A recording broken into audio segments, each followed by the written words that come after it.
False alarm, I thought that help was here. But it was my own reassurance bouncing round 100,000 times in my own ecosphere. If every time you speak you keep it off the record, consequently you can keep your record clear. And if you mute the speech that shakes your frail beliefs, you only seek to insulate your image and continue down the stream in the direction clout and credit steers. Directly from your mouth into am I the asshole Reddit's ears. Directly back into the greasy pockets of some Gates Foundation financiers. And then directly back into the frantic final thoughts of early trial Neuralink volunteers, staring at the numb and mumbling vacancies where recently had been their peers. Half of whom are glitching with the memory stuck on pause, and half have zero fucking clue just who they are or why they're here. It's been said that fear is all we have to fear. But that was back before the basosphere condenser came along, distilling concentrated fear that's diamond pure, crystal clear, oppressor strong, and woven into every single article you read and song they let you hear. And then Elon heard that Jeff enhanced our fears by 86%, and he said, hold my beer. And not a single sheep among the herd would turn their head or say a word, cause they were all too busy begging for the shears, begging for the muzzle, happy just to guzzle, feed, and watch a screen for all their years. Man, to each his own, can't afford a home, but they'll let you have your cozy little ecosphere. Where there among your own devices you can break the seventh seal, overthrow the oracles and slay the seer. All the tomes were burned and all the lips were seared. Shut your eyes and all our lives just disappear. Now blink them twice. Welcome to your ecosphere.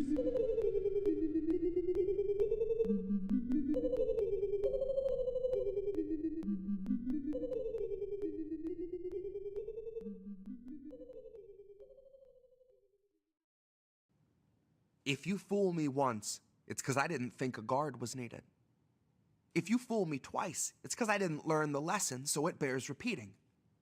If you try the same play 3 times running, it's because you know what's coming, and you didn't come to lead, you came to purposefully be misleading. Democracy is dry, it's been a century bleeding. The husk is gaping open to the sky, out in the field where all the sheep just keep on circling and worrying and bleeding.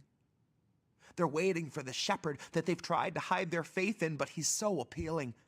They'd gladly give their fleece, it's such a freeing feeling that even when he leads them to the ledge and starts to urge them on, they're positively beaming.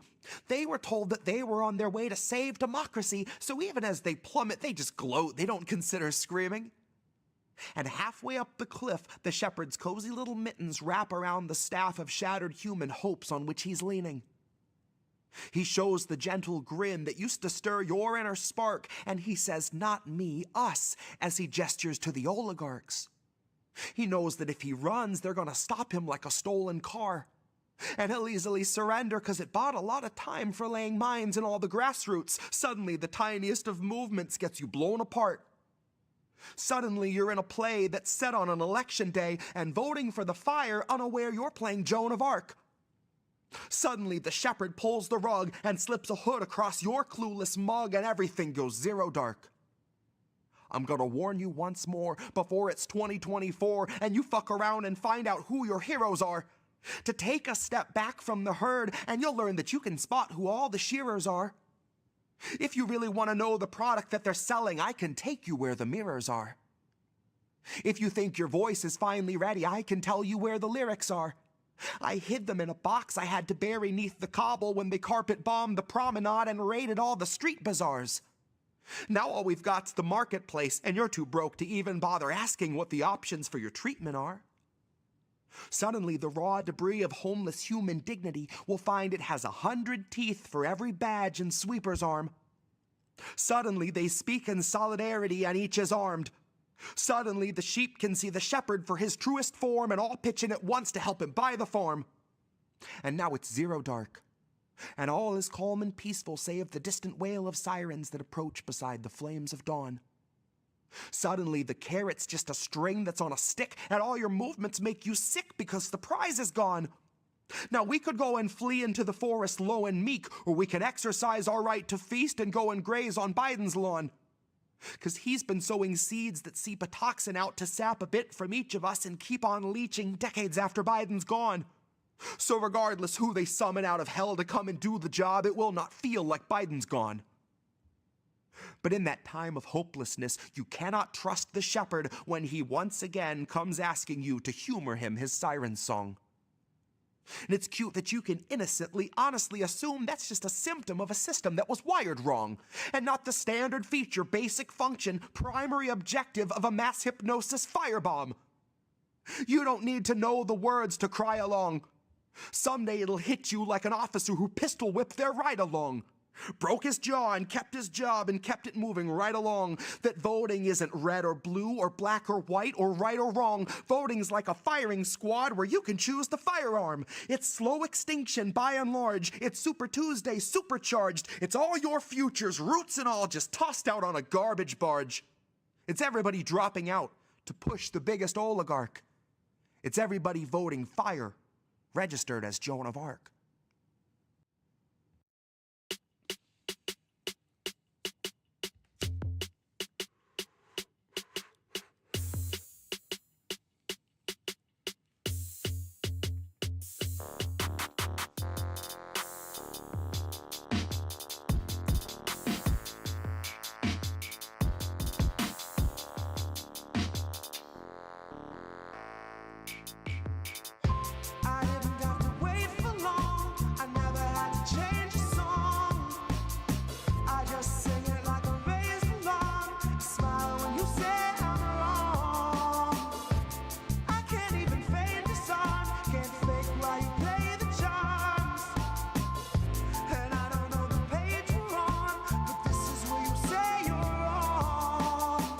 Perfect time for you to burn the bridge to self-forgiveness. Now's the chance, take a stand, stay your hand before you cast another vote for corporate interest. Another vote that chokes your hopes of owning your own home or opening a business. They love to say their hands were tied, the stars just weren't aligned for them to get their votes in line to see their promises delivered. But they killed it in an instant. Bills don't die by accident, they're all assassinated on behalf of the congressionally kismet. By some lobbyists who see themselves as agents of clandestine fate, not fences in a prison. Dealing in the stolen goods of sleeping slaves and trading on the futures of their children. Betting on a spread of daily dead where every grave's creating profit by the millions. For some fascists lurking in the wings and all of their affiliates. And every Etna demigod our senators conduct their darkest dealings with. It really gets impossible to document or fingerprint, 'cause it isn't just a pattern of corruption, it's the very fabric making up the structure of the system that we're living in. So dash your hopes and down a margarita goes. You box the shadows, take a little nap, and then you get back in and swing again. But if the margarita made you sick, you probably wouldn't take a drink again. So if you're voting either party, honey, think again. I recommend you steel your nerves and never serve an officer, a president, a despot, or a king again. And mark my words, the day will come where we will rise and sing again. And if voting makes you sick, well, no one's forcing you to drink again. I didn't have to wait for long. I never had to change a song. I just sing it like a raised alarm. Smile when you say I'm wrong. I can't even feign disarm. Can't fake while you play the charms. And I don't know the page we're on, but this is where you say you're wrong. This is where you finally admit you weren't ignorant. You boldly voted Joe like an informed and blissful idiot. You chose to blur the parts of Biden you don't find the prettiest. Now you choose uplifting news and filter out the grittiest. But the truth is something coarse enough that even when it's hidden, it's apparent when you feel it on your fingertips. I know it's hard to deal with from a distance, and up close the truth is hideous. But there's just no getting rid of it. You've gotta let it in, or it just worries at your skin at every moment, loud or intimate. But shake it off, for fuck's sakes. You don't have to celebrate or be so proud of progress by imaginary increments. You don't have to heap such constant praise on fucking villains. like their stillborn promises are honestly just isolated incidents and not the product of the principle of privilege. Not intentional eugenics just by any other synonym, covered up with desperate clusterfucks of rosy images, labeled plain by any other name except for what the fucking image is. So once you stare the page down enough, you'll spot the difference. That one is red and one is blue, and that's the only truth, because neither one delivers on that promise of deliverance. One is red and one is blue, and that's the only difference. And the rest are isolated and imaginary incidents.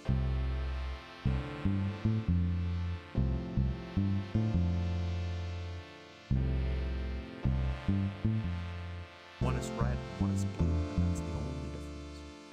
I didn't have to wait for long. I never had to change a song.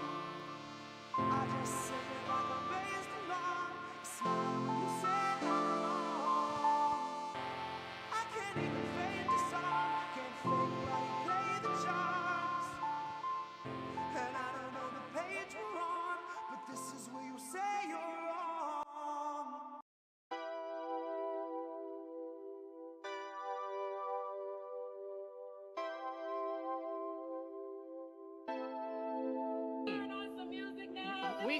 People still owe money. People still owe money. No.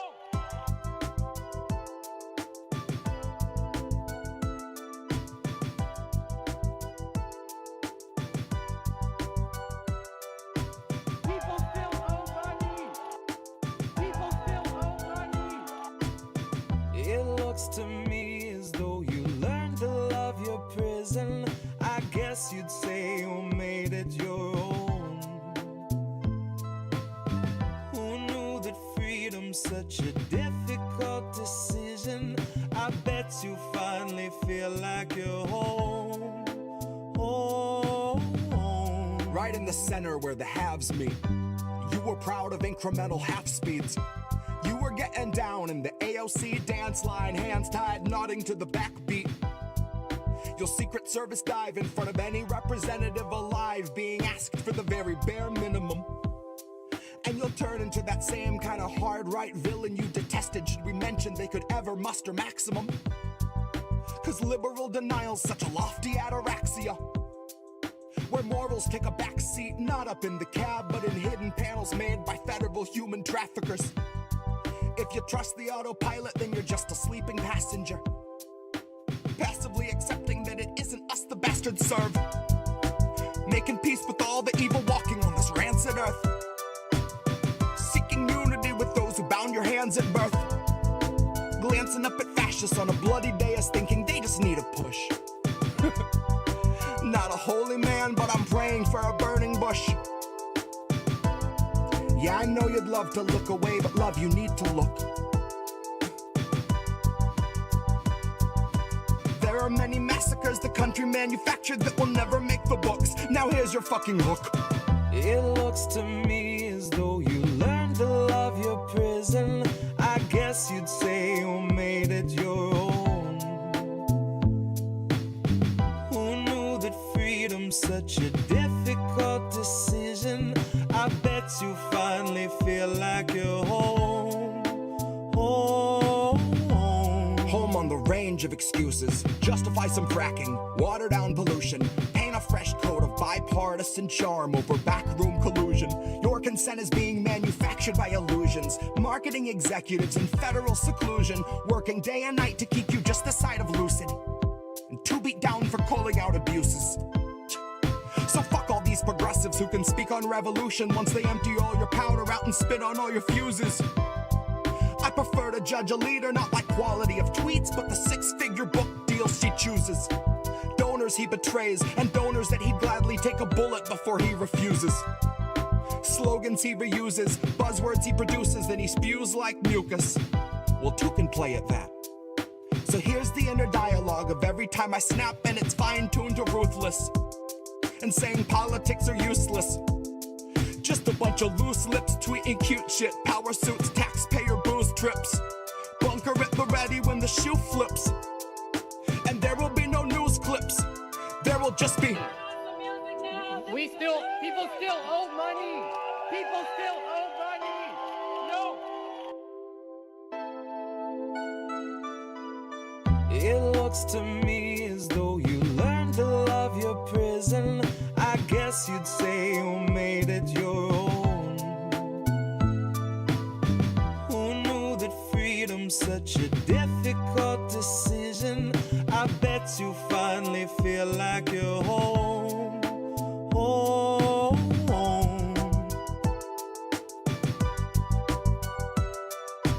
People still owe money.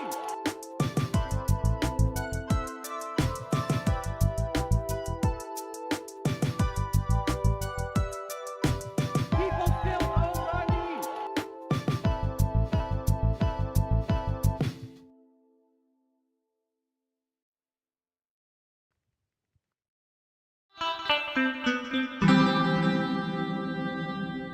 Who are these people? Who are these people? We're back. See, this guy's back this week. He got it. Wait, no, my internet is. I can't. I'm going in a tunnel. He got a new cable modem, so we should be all good. That's Reef. I'm Indy. This is How Do We Miss That? That's what it says on the bottom down there. For those who are watching, for those who are listening on the podcast, thank you very much. Really appreciate that. We are on podcast. I put that out after the morning after. Funny. The morning after podcast. It's the morning after podcast. That's what we should rename it. The morning after podcast. For How Did We Miss That? But yeah, that goes out about 7:30, 8 o'clock usually. Pretty much during boats, I'm uploading. Assuming the stream goes smoothly and I don't have to edit it, I'm uploading the podcast during boats while I'm watching that, so that it can go out early in the morning. But this is How Do We Miss That this week. I made week. sure to bring snacks for this show. So yeah, he just noted that I have quite a few tabs, but we're gonna get through them pretty quick. I promise. Some of them have tweets and images and funny stuff. Not much funny, unfortunately. I didn't bring much funny, but we have some important stories to cover, and we're gonna continue covering some of the stories that I covered last night. Oh, not last Sunday solo. That we talked a little bit about Trump and El Salvador, but there's another big development happening there. All right, so and then of course Mahmoud Khalil and how he has been he's still locked in a nice detention center, and they're still trying to deport him, and there's still a legal battle happening about that, and there are more people that it's happening to now.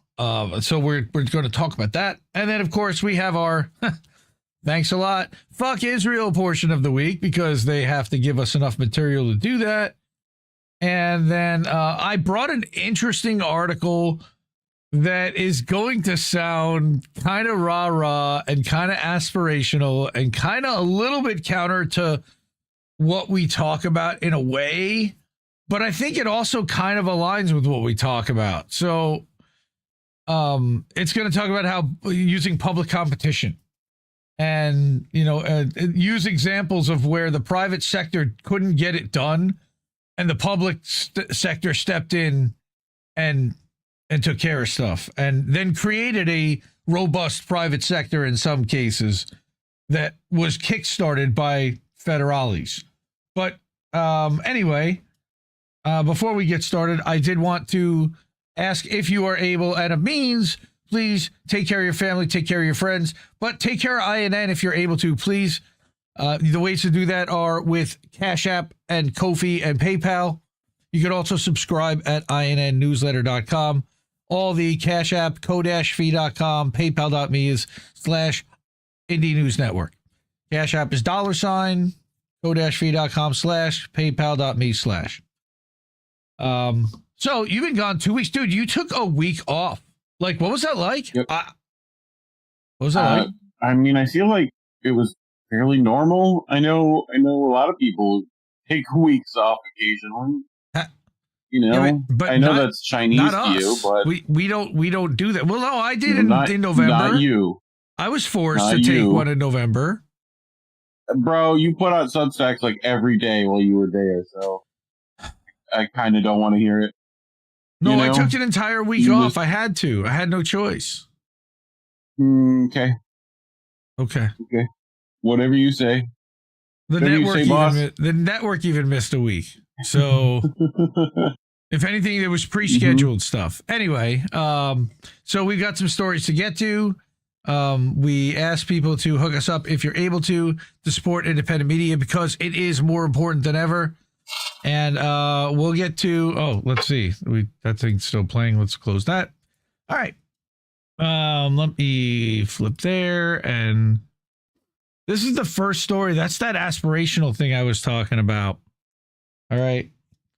This is an interesting piece that I totally would not have seen anybody else in our space bringing. And it showed up in my Substack. So let's start off with Rachel. Coming to a Substack newsletter near you. America's Undoing is the name of the publication. Privatization has failed, and Trump and Musk want more of it. So America doesn't have a funding problem. It has an execution problem. The government stopped building, corporations took over, and now we're stuck paying more for worse results. That kind of sounds a little right-wingy, but also makes a lot of sense, right? So They start out saying we outspend nearly every country in the world on critical systems, healthcare, education, infrastructure, the military. Yet we get mediocre results at best and complete failures at worst. All right. And then it goes into some numbers like we spend almost $15,000 per person on healthcare, which is almost twice what Switzerland spends. And what do we get for all this cash? Longer wait times, higher drug prices, and worse health outcomes than countries spending half as much. We spend more per student on education than almost any other developed country, yet we're importing engineers and doctors while churning out conspiracy theorists instead of builders, doers, and thinkers. Okay, well, there's a lot of conspiracies happening, so therefore there's got to be a lot of smart motherfuckers to keep up with the motherfuckers that are scheming. We built the Transcontinental Railroad on the backs of the Chinese in just 6 years now. How dare they? California's HS high-speed rail has delivered exactly 0 miles in 17 years. Our infrastructure projects take decades longer than in the past. Also, we know that China is very skilled at doing that. We spend more on our military than the next 10 countries combined. Yet, we were caught completely off guard when China tested a hypersonic missile. And already we know that Yemen has hypersonic missiles and that Russia has hypersonic missiles. Yeah, let's go ask the Russians, right? So the pattern is clear. As sectors consume more of our GDP, they deliver worse and worse results. I mean, that's just what we've seen. It sounded Shatner-esque. They deliver worse and worse results. Something on the wing. Results. This ain't a budget crisis. It's a systems crisis. America's institutions have lost the ability to execute. And the private sector isn't innocent here. The government didn't just fail. It abdicated its role, handing the wheel over to corporations that drove us into the ground. No, I think it's a little bit more insidious than that. Corporations forced the wheel out of the hands of government by funding the government with corporatists that would send it over their way. It's time to take that wheel back. And in that way, I kind of agree. However, I don't want corporatists in charge of that wheel in the first place in government. Again, it's saying we forgot how to compete. Once upon a time, if private companies failed to deliver, the government stepped in and did it themselves. And this is why I started nodding my head when I read this. There wasn't big government. It was competition. And competition makes everything better. And I kind of disagree with that. That's a very Republican, Capitalism. Right? Yes, very Tim Curry mindset. Absolutely. All right. When private electric companies refuse to serve clay of the New West. You know. Morons. Morons, yes. What? I was waiting for it. Morons. Yes, I know. No. R.I.P. Gene Wilder. Oh my God. But when private electric companies refused to serve rural America, the government created the TVA, the Tennessee Valley Authority. Suddenly, wow, private utilities had to cut prices and improve service to keep up. Now, that was in the 1930s. So I wouldn't exactly say that that's kind of relevant today, but when private subway operators in New York stagnated, the city built its own lines, and the private sector either improved, no it didn't, or it got replaced, which is what happened, and the whole thing became, owned by the city. Now, this is the one that does matter. When corporations wouldn't electrify the West, the federal government built the Hoover Dam. And it's big projects like that I do think we could start doing at some point. And here's another one. When private railroads collapsed. Work programs, doing things for the proletariat. Jeez. The government. I think that was a good idea. The government took over passenger service and created Amtrak. All right. And this is the line that you have to go for with the chuds. Public competition isn't socialism. It's what built America. I mean, come on. You could just see the flag waving and the commercial behind it. That's the way to get them on board with this stuff. Just like Budweiser would eat it up. When they start saying every worker would own the means of production, and they go, yeah, wait, what is that? Huh? Oh, you almost have to fool them into realizing, oh, yeah, that is what we really want. The TVA, the New York subway, NASA, Amtrak. These were solutions to market failure. I don't understand. NASA, did we really have private space travel companies in the 1960s trying to go to the moon? And then or in the 1940s? And then the federal government decided we're going to step in and do this with the military? Maybe, I don't know. When corporations failed, the government stepped in and got the job done. The key point, public competition kept private industry honest. And in that way, I'm not totally against this. All right? If private companies failed, there was a backup plan. And that's the other thing. There was a backup plan. What happens if you have privatized electricity and the electric company fucking bails? It's just like what you have right now going on in California, honestly, with the fire insurance companies. You're going to have Correct. some kind of a state-run, some kind of a government-run fire insurance program because no public company will do it. Somebody's going to have to step in and take care of it. Time for rational solutions. Right. Thank you, St. George. The key point is, again, that public competition keeps private industry honest. Again, here you go, chuds. You want to keep private industry honest? You want to let the free market take care of itself? You got to allow a little public competition in there. Let the people speak for themselves. And that's going to get taken over and co-opted anyway. But still, at least the illusion that there's some kind of public competition. All right. Mm-hmm. If private companies failed, there was a backup plan that pressure also kept costs down. That's real. Timeline short and quality high. Debatable, but high enough. American bullshit. Good quality, beautiful American bullshit. Today, that tool is gone. The government doesn't compete anymore. It just cuts checks, and private contractors know it. All right. Yes, go start. Federal job guarantee plus UBS. Okay, all the things. All right. I'm not a big believer in universal basic income, UBI, but yes. But federal job guarantee, federally funded, totally locally administered. Amen, brother. I know that there's some people that there's music to their ears. All right.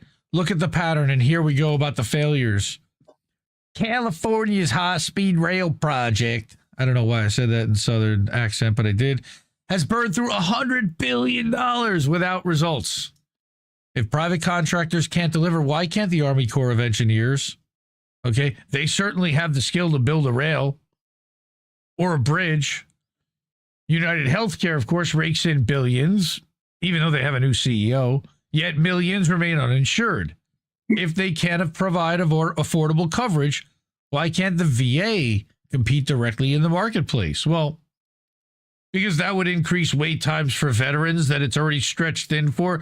I got 100 reasons why not. That's not necessarily the best answer either, but it's certainly an interesting question. They then present that defense contractors charge the Pentagon outrageous sums for basic equipment. Why aren't government shipyards and factories still making weapons themselves? Interesting question also, but don't you think that would cost a whole lot more to maintain than just outsourcing the building of a ship to a third-party American company that already employs American workers that are already screened? I don't know if that's necessarily it either. I think we need to cut those programs and put more public programs in place. Government shipyards and factories making, I don't want them making weapons. I want them making other things. Why do they have to make weapons? America needs to stop begging corporations to do their jobs and start competing with them again, or at least making what the hell it needs on its own. National paralysis. Corporate America is lazy and unpatriotic. Again, this is a little red, white, and blue underoos guy on here. But I think there are some valid points that we could smush down and some that we can have conversations about, which is why I brought it. What we've got now is a national paralysis that runs deeper than most folks realize, and I agree with that. We've handed control of our essential systems to corporations that have zero incentive to build a functional society. Totally agree. Yeah. Their only real mission is quarterly profits and shareholder returns. 100% aligned with this guy. I assume it's a guy. The Fortune 500 ain't patriotic. They don't care about America's future. Their job is to suck up as much money as possible while doing the least work possible. Also, not necessarily quite the definition, but they want to suck up the most possible for their organization and spread their own power and growth. But why innovate when they can lobby? Why build when they can extract? They're doing both at the same time. They're extracting and building and growing their power base. Think about it. Okay, again, these guys aren't magical. These companies aren't magical. Even the ones doing rocket science like SpaceX are standing on the shoulders of government employees. They're using the stuff we built, the stuff our grandparents and great-grandparents built. Yeah, exactly. You didn't build shit. Who was it that Bill Burr had a great line about, like, World War II? It was very early on, and we built this country. Right. Or maybe it was, no, it was Doug Stay. You didn't build shit. You showed up at a bar on Tuesday, and you're lucky that you didn't get fucking fired on Wednesday morning. Bro, he goes off. It's wonderful. Doug Stanhope. While smoking a butt the entire time. Fucking brilliant. Right? Even the ones doing rocket science, like SpaceX, are standing on the shoulders of government employees, okay? But they're selling us government stuff back to us for a 400% markup. Are you listening? Peter Thiel, all right? Palantir, for example, literally is total information awareness and LifeLog that was resold back to Palantir through a cutout, through In-Q-Tel, and funded, all right? They review and consult. They think about thinking. They meet about meetings. They produce PowerPoints. Now they're called slide decks instead of power grids. Whatever. Yeah, but that just shows that not business world. All right. They've created a whole ecosystem of busy work that looks productive but builds nothing of actual value. I also contend that it does build some actual value, but laying out a sales plan on a slide deck PowerPoint and then executing that PowerPoint over the following 6 months or a year and going back and reviewing, did you execute properly or well enough? What was in that PowerPoint does have merit and value, and it does educate people as to what you're going to do and then sets a marker for whether you accomplished it or not. So kind of disagree with that too. But again, a lot of stuff I do agree with. AT&T didn't wire America out of love for country. The railroads didn't connect the coasts because they cared about progress. Again, no, they did it on the backs of Chinese slave labor, but he didn't want to talk about that.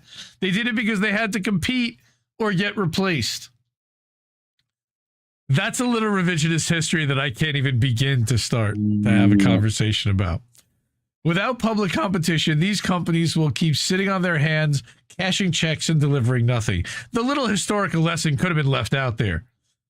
But that line does certainly, and that ain't just an inefficient, it's a national security risk. And you know what? Until Boeing planes started dropping out of the sky, I might have disagreed with him. But since they're the only people that make planes for the U.S. government at this point and for the military, he might have a real point. Breaking the cycle, and here's the suggestion for a new model. So what do we do about all this? The answer ain't more government or less government. It's a government that actually builds again. To hell with SpaceX. Let's restore NASA to its former glory. Forget UPS and FedEx. Let's supercharge the post office and make it the world's best logistics network again. If United Healthcare can't cover Americans affordably, then the VA and Medicare should expand to serve everyone. Wait a minute. Medicare for all. Wait a minute. That's another reason Medicare should expand to serve everyone. So wait a minute. This guy wants a public works project. This guy wants Medicare for all. I'm escaping to the one place that hasn't been corrupted by capitalism. Space! That's right, Tim Curry. Space! But no, this is America. All right. Supercharge the post office. Again, that is an American thing. I'm down with that. Das Vidania, Commander. This ain't just a left or right issue. Trump and Musk are selling a fantasy of private industry saving the day. The Democrats, even in places like California, keep cutting blank checks to failing corporations instead of stepping in to compete. I literally talked to Keith McHenry about that at the end of last summer in our one-on-one when I asked him, where's all the money going for homelessness? Because $23 billion this year, and they're not fixing a thing. And he had a fantastic answer about that. Go back and check that out. The Democrats, like we said, are giving money to failing corporations, and the result is that billionaires get richer and America gets poorer. So to reiterate and fix this, we need to rebuild government capacity to execute and stop outsourcing everything. Reintroduce public competition. If private industry fails, step in and build it ourselves. Measure success by outcomes and not by dollars spent. Train people who can actually build things and bring back vocational education. I sound like Joe Biden. Build now. back better. Bring back vocational education and apprenticeships. I've been hearing a lot about that for 15 years, but I don't really see it much. Yep. Cut the red tape. Simplify the process. Hold people accountable for results, not for checking boxes. And finally, force corporations to compete or get replaced. The only way to fix lazy CEOs is by threatening their business model. If SpaceX doesn't... lives. What? If SpaceX, well, the business model is threatening their business model is threatening their livelihoods. All right. Oh, UBS is Universal Basic Services. Yes, agreed. Go Store. Yep. Okay, but America doesn't have a funding problem. Again, if NASA should fix SpaceX, should deliver a SpaceX can't, but actually SpaceX delivered in a way that NASA couldn't. Right? Wasn't it NASA that sent the astronauts up into that space thing and couldn't get them out? And Elon sent the rocket to get them back? No? Might have, yeah, but I think that's because NASA's massively underfunded and yada, yada, yada. Point. Again, if FedEx overcharges, the Postal Service should step in. And they have for decades, but they're being starved right now. And Louis DeJoy is about to cut 10,000 more. We're going to talk about that at the end of the show tonight. America doesn't have a funding problem. It has a competence problem. If we don't fix it, we'll keep spending like a superpower while building like a failed state. All right. And it's time to rethink the role of government. It can't be some distant bureaucracy. We need a government that feels like an extension of us, one that competes, delivers, and builds like our future depends on it, because it does. If we want to control our future, we'll need more than policy tweaks. We'll need something big, something that shifts power back where it belongs. But first, people have to see the crisis for what it is, and they can't. People keep asking this person what his solution is. It starts with letting go of the fantasy that corporations are infallible. Amen. That the market will magically fix everything. Absolutely. And that there's nothing for us to do together as a nation. Agreed. The market will fix everything? He's saying letting go of that fantasy. Yeah. The truth is, when private industry robs us blind, we don't have to take it. We can fight back the way we always have, by building, by competing, by proving that when the government actually works for the people, we can build faster, better, and cheaper than any bloated corporation weighed down by stock buybacks and executive bonuses. It's time to stop waiting for someone else to fix it and take the wheel ourselves. This guy sounds like an ANCAP halfway, but not really that capitalist. Like, again, labels are bad, so I don't want to label this guy, but I did think that there were a lot of really important points in here that were worth dissecting. Even, again, we're not going to agree with a lot of stuff that we see here, but this one was pretty interesting, and I thought it... People that get to become executives become like the people that were already executives. What? How did Richard Pryor suddenly? How did Richard Pryor make it on this show? Richard Pryor. Oh, that's weird. What's up? It seems that the only time you get in a position of power is if you like the people that are in power. Nice. FRT. I wonder what that spells. FRT. I'm surprised this guy didn't decide to blame the real problem. You know? Big government?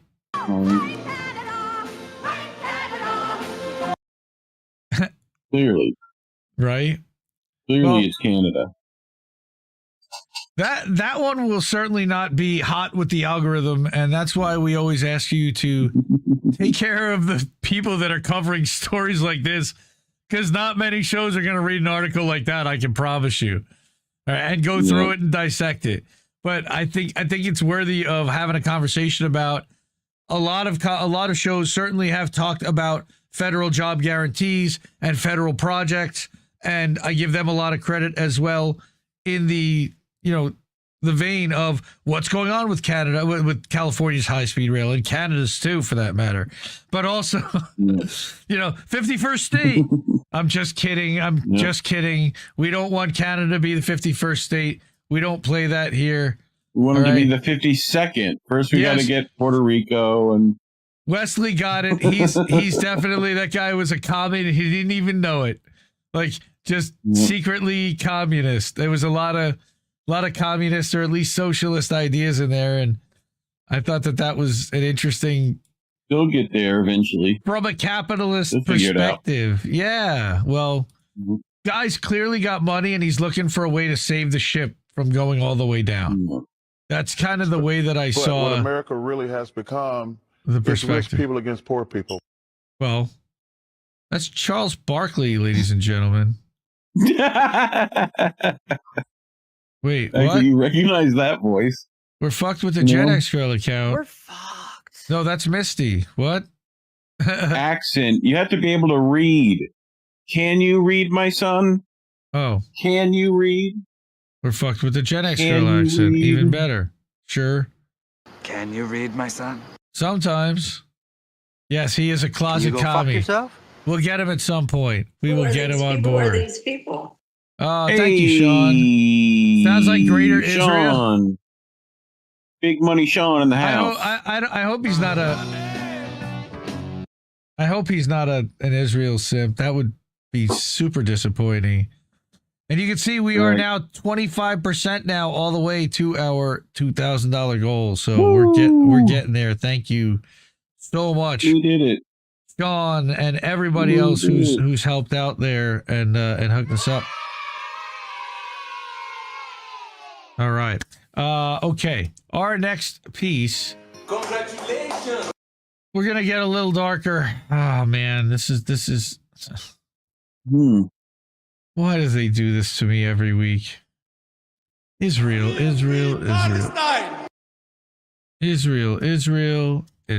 What are we doing, guys? Now, I will say that thank Israel for introducing us to this incredible, brave writer over the last couple of weeks, Mariam Alanis. She writes for Left Voice. She is a Columbia student. Last week, I read a letter that she wrote about her personal interactions and her hanging out with Mahmoud Khalil and what his abduction meant to her. It was really moving. She writes for Left Voice also. So this week, to recap, Israel, of course, has broken its ceasefire and has now started dropping bombs on families.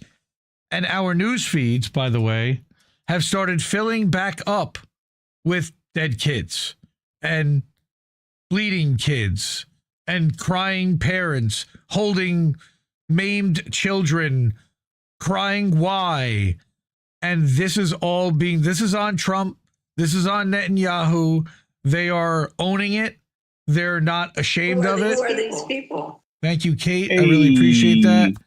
And it's, Kate. Please don't let it go darker, she says.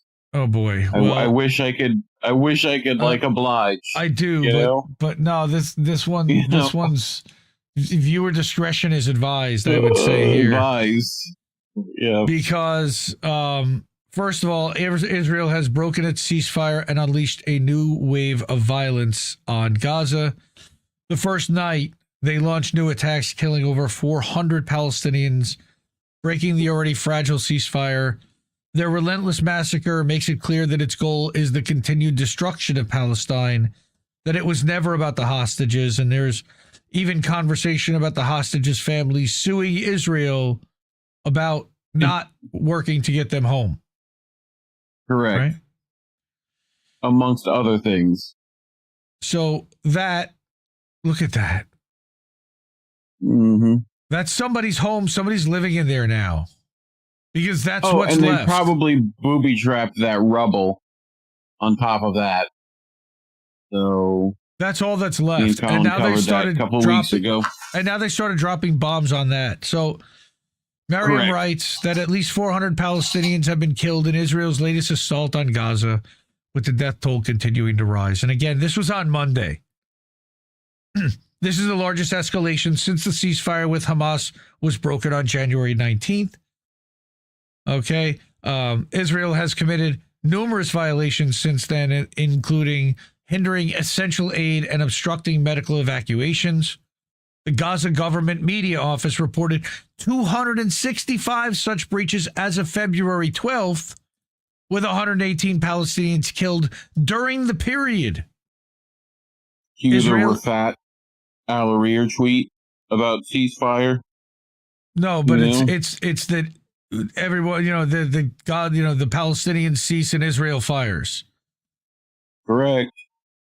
Israeli members. Israeli for R.I.P. Rafat, man. Yeah, dude. You just got me. Shut up. Israeli forces also unleashed a new wave of attacks on West Bank following the brokering of the ceasefire, with the ongoing military operation displacing over 40,000 Palestinians, as we reported last week, and killing hundreds over the last 2 months.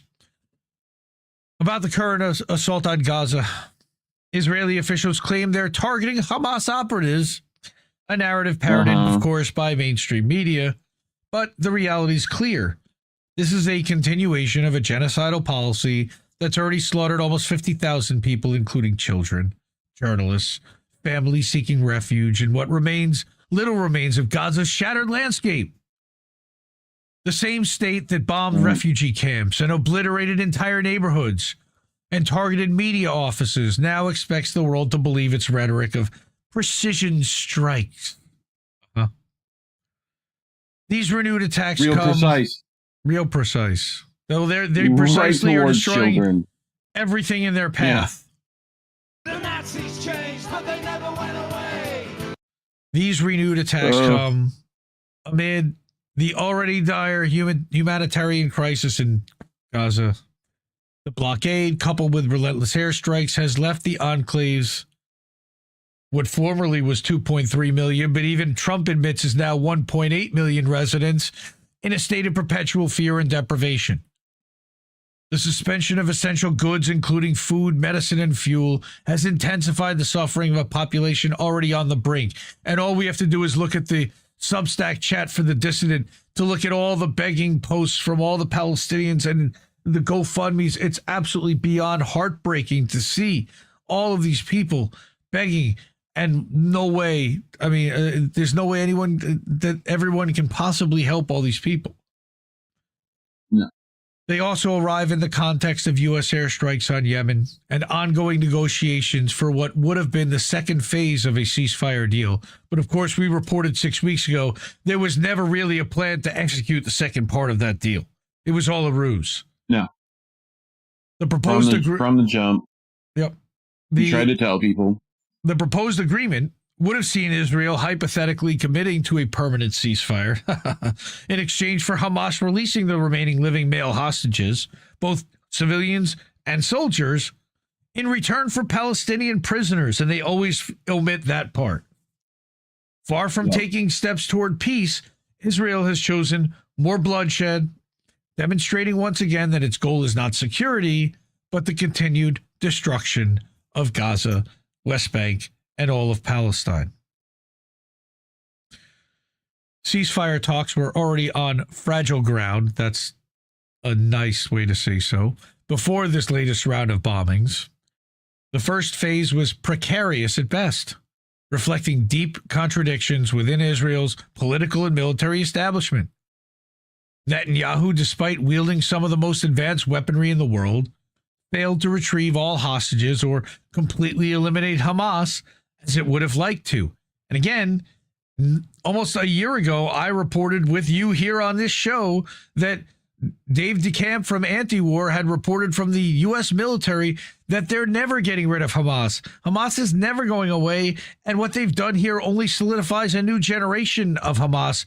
As many as you kill, you've created another generation of Hamas worldwide on top of all of it, outside of Israel.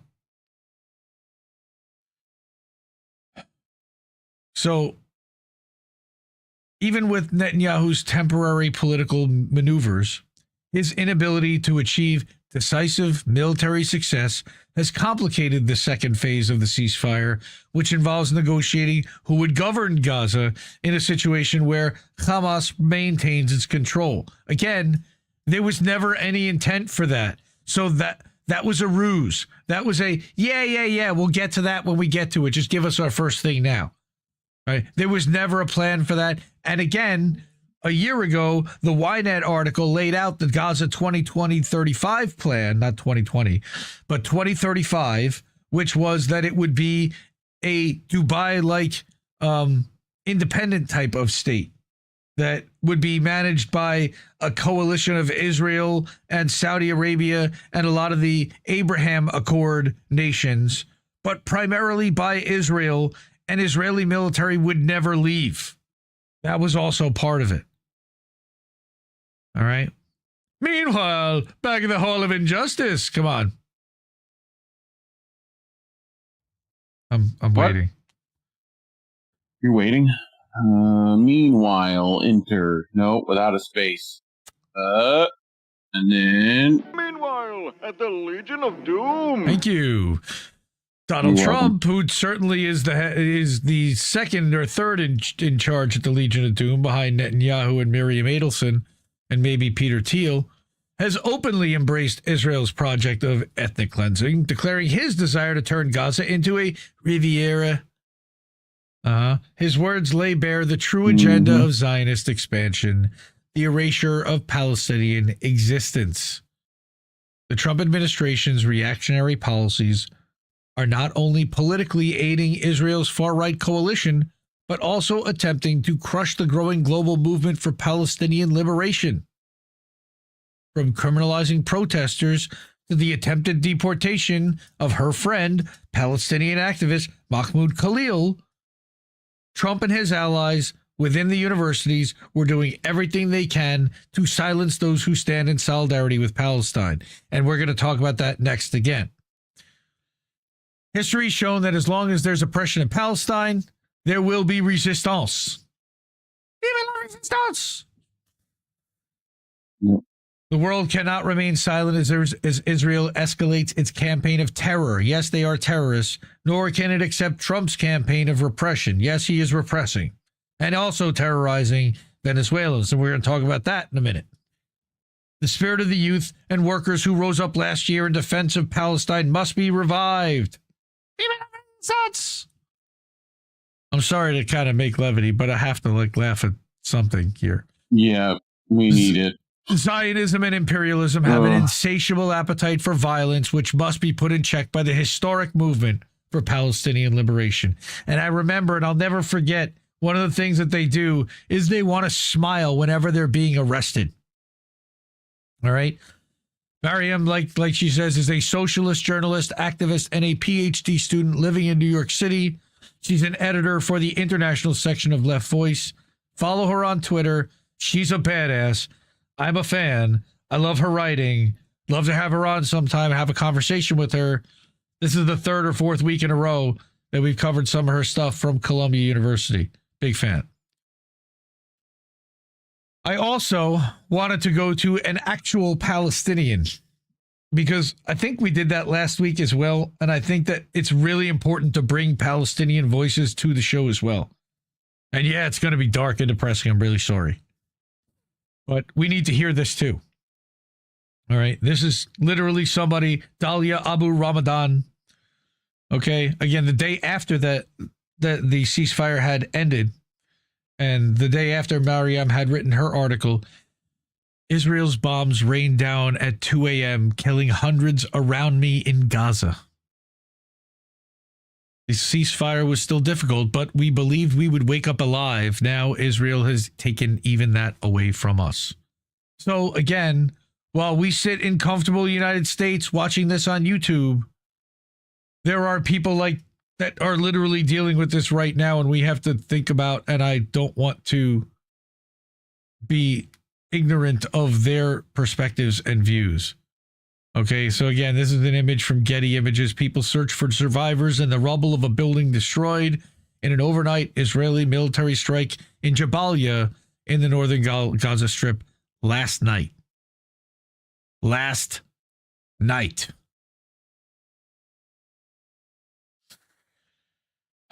I was jolted awake at 2 a.m. this morning by the deafening sound of explosions and relentless bombardment here in the Rimal neighborhood in Gaza where I live.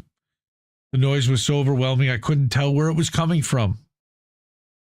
I was in a deep sleep, as I am every night, worn out by the constant anguish we live through. There's no life for us, only survival in the temporary silence of a ceasefire. During the ceasefire, we struggled still to eat, to keep breathing, to find shelter. At least we could rest for a moment, believing we might wake up alive and not to the sound of missiles and blasts. But then something changed. What had happened? During the 2 a.m. bombardment, the earth itself seemed to shake under the force of each blast. Fear gripped my heart, and my family and I scrambled to make sense of the chaos. What was happening? We were paralyzed by the shock, as if we were reliving the horror of war all over again. We couldn't believe it. Had the war truly returned? In disbelief, we reached out to friends and turned on the news, desperate for answers. The response was clear. Yes, the Israeli military's airstrikes had resumed, raining down across Gaza from north to south. Death has returned like a shadow that followed us. Today is not October 7th, but this is the same nightmare in a different moment, a different hour, a different year. New questions haunt us. Will this nightmare stretch beyond a year like the war did before this broken ceasefire? Or will we be consumed from the very beginning? Will this Ramadan mirror be the one we barely survived? Will it bring more sorrow, more despair as we find ourselves trapped in a cycle that refuses to end? In the midst of these terrifying moments, my mind drifts back to the previous Ramadan. How we lived each day as if it were our last, constantly bracing ourselves for the worst. Despite the temporary nature of the recent ceasefire and the grim conditions of destruction, blockade, and famine, this year I had a glimmer of hope. Now, with the brutal return of genocide, my feelings of despair have deepened. Even before last night's bombardment, again, this is parts of the Ramal neighborhood, were already reduced to rubble. The author took this photo the day before the latest bombings. Look, there was a whole structure actually intact. Wonder if it still is. I wonder, where will I escape this time? Who will I lose? Will I ever get to graduate with my bachelor's degree in English translation from the Islamic University of Gaza, which they destroyed?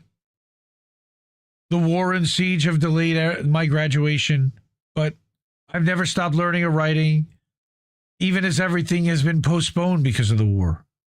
Even as I write these words, the sound of explosions reverberates, amplifying my anxiety and fear. Wow, listen to that.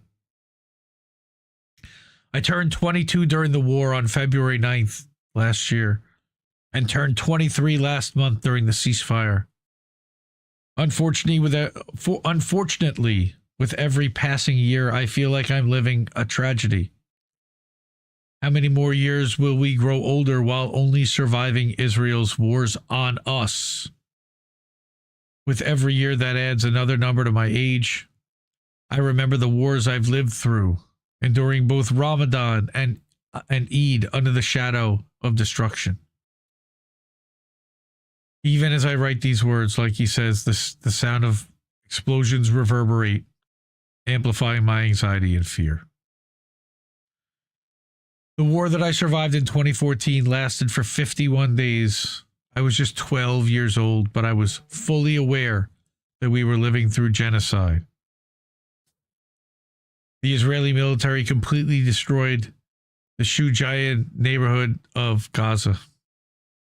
In 2018 and 19, many other escalations occurred, and the security situation in Gaza was unstable, especially along the borders where many innocent people were killed, including protesters demanding an end to Israel's blockade and their right to return to their ancestral homes. Then in 2021, as I was preparing for my university exams, the Israeli military rained destruction on Gaza for 11 days. It was in May. It was one of the hardest wars I've ever lived through. Israel deployed weapons it never used before. The war also marked the beginning of the use of fire belts, an Israeli tactic in which a warplane pummels a single location with many missiles. The war reached its peak during Eid al-Fitr, and it was a terrifying time, especially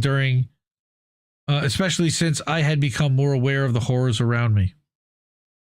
I remember my friend Zainab al-Kulok, who lived on al-Wahid al-Wahda Street in Ramal neighborhood, lost her mother and her sisters and also her brother. Her story was heartbreaking. On that same street she lived, the Abu al-Auf family was struck by a fire belt, and some of its members were killed. And that war ended, but little did we know the worst was yet to come. In the October 7th war, the Israeli military's use of fire belts advanced to the point where an entire neighborhood could be wiped out. The war was not just confined to one area. It was a war across all of Gaza. In 2024, we also lived through Ramadan and Eid in the middle of war. I remember desperately needing to leave the house on the first day of Eid. As I walked down the street in my neighborhood, I saw a house completely demolished with a message written in black pen on its wall. I know you can hear me, wishing you all the best every year. I asked some neighbors who hadn't evacuated about it, and they told me that a young man had lost his entire family and they were still buried under the rubble. He wrote that message because he was completely alone. I had hoped that we'd make it through Ramadan in relative peace under the fragile ceasefire, but it's become painfully clear this nightmare from October 7th, which has never truly ended, has returned with its full force. The terror, the destruction, the uncertainty, it's back, relentless and unforgiving. The war has come back stronger than ever before. It's erupted again at 2 a.m., and by morning, the Israeli military had murdered more than 400 people in Gaza, including many children. In those terrible hours, lives were shattered, futures obliterated, and unimaginable horror unfolding once again. The numbers, the loss, it's more than any soul can endure. We haven't even begun to recover from all the wars that came before. Like many, Zainab have been left shattered and their lives forever altered. They can never get that back. And then there are those families, at least 1,200 of them, as I talked about last week, who have been erased entirely, wiped off the map. Their names no longer etched even in history. Not a single soul remains. One of them, I believe, had over 50 members. Today, on March 18th, the Zain al-Din family was erased too, destroyed by the return of the genocide, as the nightmare continues to claim everything in its path. We held on to the hope that the ceasefire would last, desperate for a moment of peace, a chance to wake up to calm despite the internal struggles and the obstacles we face as a result of this war. But how much longer must we live through this endless cycle of violence? How many more years will we carry the weight of this war on our shoulders? Will Gaza ever know peace, or will refuge from endless war only echo in the stillness of death? And that's literally what a Palestinian is feeling right now and what they're going through and their perspective. And it's the fucking worst. And our government is doing that. We're doing that. Are we the baddies? We are. And Truth Out. I hate these guys. Truth Out is a good independent outlet. They have some TDS, but they're reporting these kinds of perspectives and they need to be supported. Support independent media.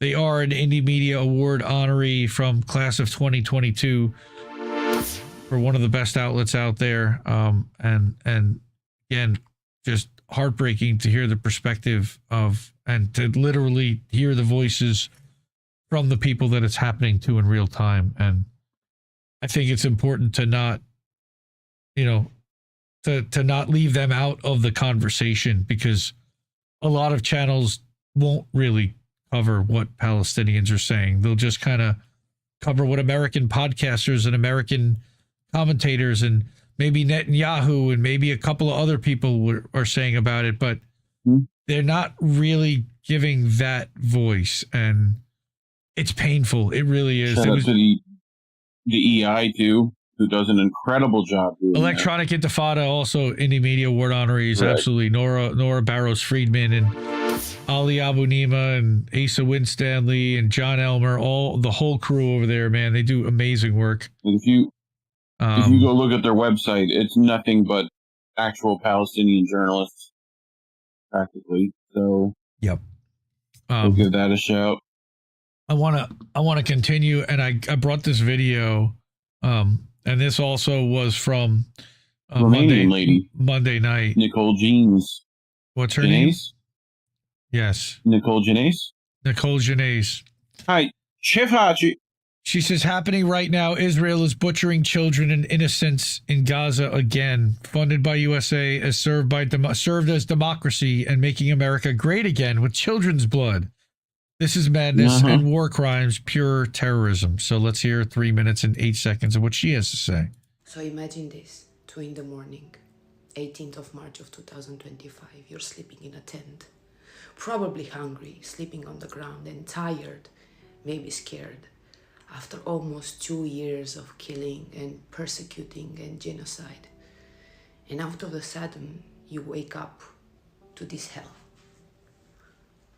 You see, maybe you're used to, from your privilege of seeing it on social media.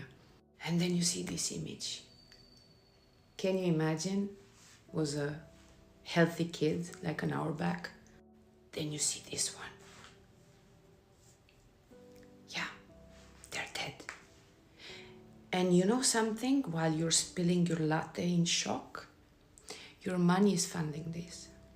Your cycle of politicians from USA and Europe, they're funding this. This just happened. They were alive an hour back. While your president is putting the cap of making America great again by bombing all the countries around. Why they're bombing Yemen, for example? Because they must allow Israel to do this. They are defending national security. They are a threat for you? 1 hour back they were alive. 1 hour back they didn't have the wounds. Is this the threat to your democracy, USA and Israel, your biggest ally? 1 hour back. 1 hour back. You see what you achieved with your democracy and with your homeland security, thousands and thousands and thousands of kilometers away? You see what you're funding? Do you see what the criminal state, fake state of Israel is doing to children? Just go on all the social media that are allowing such things, such images, X for example, and you will see plenty. And how about you, journalists? BBC, CNN? Be careful with that pin of free press. It might pinch your heart because it's just a fashion statement for you. Because this blood is on all your hands. The press is free. Where is the free press? Where is the freedom that you're bragging about? Maybe I'm not supposed to say it, but for all the leaders of the world, I would love to give you flowers right now, just to replace the oxygen that you're wasting. If you're not a coward like the majority of the world, just raise your voice, because those could be your children. Those could be your families, because by the rate of the violence that the world is going into right now, it's not gonna be too far to reach all of us. At least for that reason, do it if you don't have humanity. Yeah. Well, yep. I got nothing that I can add there. She's I know I've covered her sending clothes and aid directly into Gaza. So she kind of nails it. Good lady, that. Respect to the Romanian women out there. So yep. Audiovisual they got to deal with men like Andrew Tate. Yep. She's great. Okay. Next. Another Indie Media Award honoree. And again, I don't want to read through the whole thing, but the headline is enough considering what we've just watched for the last half hour-ish. Israel's assault marks one of the deadliest days for children in Gaza's history. Again, look at that image. That was Tuesday. At least 174 children were killed in the ceasefire, making it one of the deadliest 24 hours for children in Gaza's history. Thanks, Israel. Another record claimed. 400 dead, 500 wounded, according to health officials. And of course, we know what's happened to the health system there. So it's probably way more than that. How many more under buildings now that we still don't know about? All right. This guy, Rami Abdu, his sister's entire family, including her 3 children, were among killed. All right. It's just. All right. And we got story after story after story. But here's the one that I wanted to bring, and I got one other one after this, I think, maybe two. Our friend the dissident, all right, reports that an Israeli paper recently revealed that Netanyahu called for war crimes to be committed. Now, he's already been indicted by the ICJ for war crimes, which we know he will never actually be held to account. Unfortunately, he should be. He should sit and rot the rest of his life in The Hague. I don't even want to look at his bald head, let alone the rest of it. That'd be way too good for him. All right. But the dissident writes that the Zionists have long defended Israel's war crimes against civilians in Gaza based on the absurd claims that they were all due to Hamas using civilians as human shields, let alone the videos that we've literally seen of Israelis using Palestinians strapped to the hood of a vehicle as a human shield. Thank you. In Lukash, there's a whole article. Go read it. Over at Mint Press. A look at the data shows that this is complete nonsense, and the data shows that 9 out of every 10 people killed in Gaza are civilians, and that 70% of the people killed in Israel in Gaza are women and children. This, coupled with the endless genocidal statements made by Israeli officials, show that they are indeed deliberately targeting civilians. However, there has been a recent bombshell proving that Netanyahu indeed called to target civilians in Gaza. Buried in a lengthy piece written in Hebrew in the Israeli paper Ynet, we referenced Ynet in their Gaza 2035 plan, it was revealed that Netanyahu explicitly said he does not care about goals in Gaza and called to take down houses and bomb with everything there is. Here we go. It was reported that by the paper, quote, when Halevi, who was the General Chief of Staff of the IDF, presented the cabinet with the IDF's actions for the first 48 hours of the war, he noted that the Air Force had attacked 1,500 targets in Gaza. It's a huge number, which requires exceptional intelligence and operational capabilities. Netanyahu erupted in anger, shouting and banging on the table, "Why not 5,000? He slammed the chief of staff. "I don't care about goals. Take down houses, bomb with everything there is." Motherfucker. Monster. Benjamin Netanyahu? All right. This proves that Netanyahu explicitly did not have a military goal when launching the genocide in Gaza and actively called to bomb houses and indiscriminately bomb with everything there is in Gaza. This stunning proof of intent to commit war crimes and genocide will certainly bolster the ICC's war crimes court against Netanyahu and the ICJ's genocide case brought by South Africa, as if either one of them matters. They're never going to be held to account for those. There's been ample evidence of the Israeli security forces deliberately targeting civilians, on top of them admitting it. Feroz Sidwa, a volunteer doctor who has worked with a surgeon in Ukraine, Haiti, Burkina Faso, worked as a surgeon in Ukraine, Haiti, Burkina Faso, and Ghana, testified that while he was in Gaza, quote, "Nearly every day I was there, I saw a new young child who had been shot in the head or the chest, virtually all of whom went on to die." And that wasn't by Hamas, that was by the IDF. He noted that after he had asked other healthcare workers, he had found that, quote, dozens were seeing the same thing, including Dr. Mark Perlmutter, who is currently unaccounted for the last 5 days, and Instagram has now shut down his account for reporting from Gaza. Since then, there have been 44 international healthcare workers in Gaza who've testified that they witnessed, quote, cases of preteens shot either in the head or in the chest.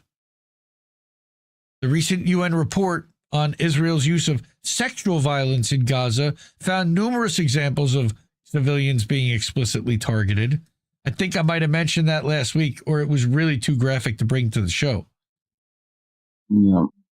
The report noted that only 2 of the 12 potentially functioning hospitals previously offering sexual and reproductive health care were actually able to even provide such services because of direct attacks against the main maternity wards in Gaza from the IDF, where there was no credible information indicating that the buildings were used for military purposes. But again, they don't care. Their whole plan is first to destroy the healthcare system. Then they destroy the streets and roads so that you can't get sick people to the healthcare system that exists. Then society starts breaking down. The report also documented a deliberate attack in mid-November 2023 on a women's rights center working with survivors of gender-based violence, where IDF soldiers wrote, quote, "You sons of bitches, we came here to fuck you, you and your mothers, you bitches." End quote. "The dirty pussies of your prostitutes, you ugly Arab, you ugly, you sons of bitches. We will burn you alive, you dogs," unquote. In graffiti again, with no, quote, military justification for the ISF firing tank shells at this center. Your continued existence is a mockery of morality. Now, there is proof that Netanyahu went on record calling to indiscriminately kill civilians in Gaza without any care for a military goal, showing that the order to commit these crimes came right from the top. And I debate whether Netanyahu is actually even really the top, but that's okay. In order to take down houses and bomb everything there is without caring about goals is about as explicit of a call for war crimes and genocide as a statement we can get. Yes. And I think that Keir Starmer and Joe Biden and Kamala Harris and Donald Trump should also be equally implicated here, by the way. Because they're the ones that are arming, funding, and providing the spy flights overhead. Starmer is providing spy flights. Go check out Declassified UK to learn more about that. Since restarting the genocide in Gaza, Netanyahu has been killing more civilians than ever. The Israeli newspaper Haaretz called his recent assault on Gaza the largest child massacre in Israel's history, with 200 children and 100 women killed in one day and 400 civilians killed altogether. Haaretz. That's Haaretz, a conservative number given the fact that the number of dead is still not yet final. Now, Ynet has documented that Netanyahu is explicitly calling for these indiscriminate massacres in Gaza and has no actual military goal outside of the mass murder of civilians. His military goal is to steal the land and resources underneath it so that he can then build the Riviera and take the gas and the oil underneath it and build eventually the Ben Gurion Canal. That's the goal. 10-year-old kids sing. That's the plan. Fucking monsters. And as Gladwin D'Souza points out, that it is happening with the murderous support and supply chain of the USA. Agreed, Gladwin. Okay. I'm as mad as hell, and I'm not going to take this anymore. Now, I wanted to bring this image, and then I want to read one more piece, and this was from Norman Solomon, who I'm not usually a big fan of, but he happened to knock it out this time. This is a Getty image, another one, but oh my God. What is this description? What are we looking at? Okay. There is no place left for people to flee and set up their tents. They have been forced. That's weird. Move over there. They have been forced to pitch tents in a landfill next to piles of garbage near Al Yarmouk Stadium in Gaza. That is awful.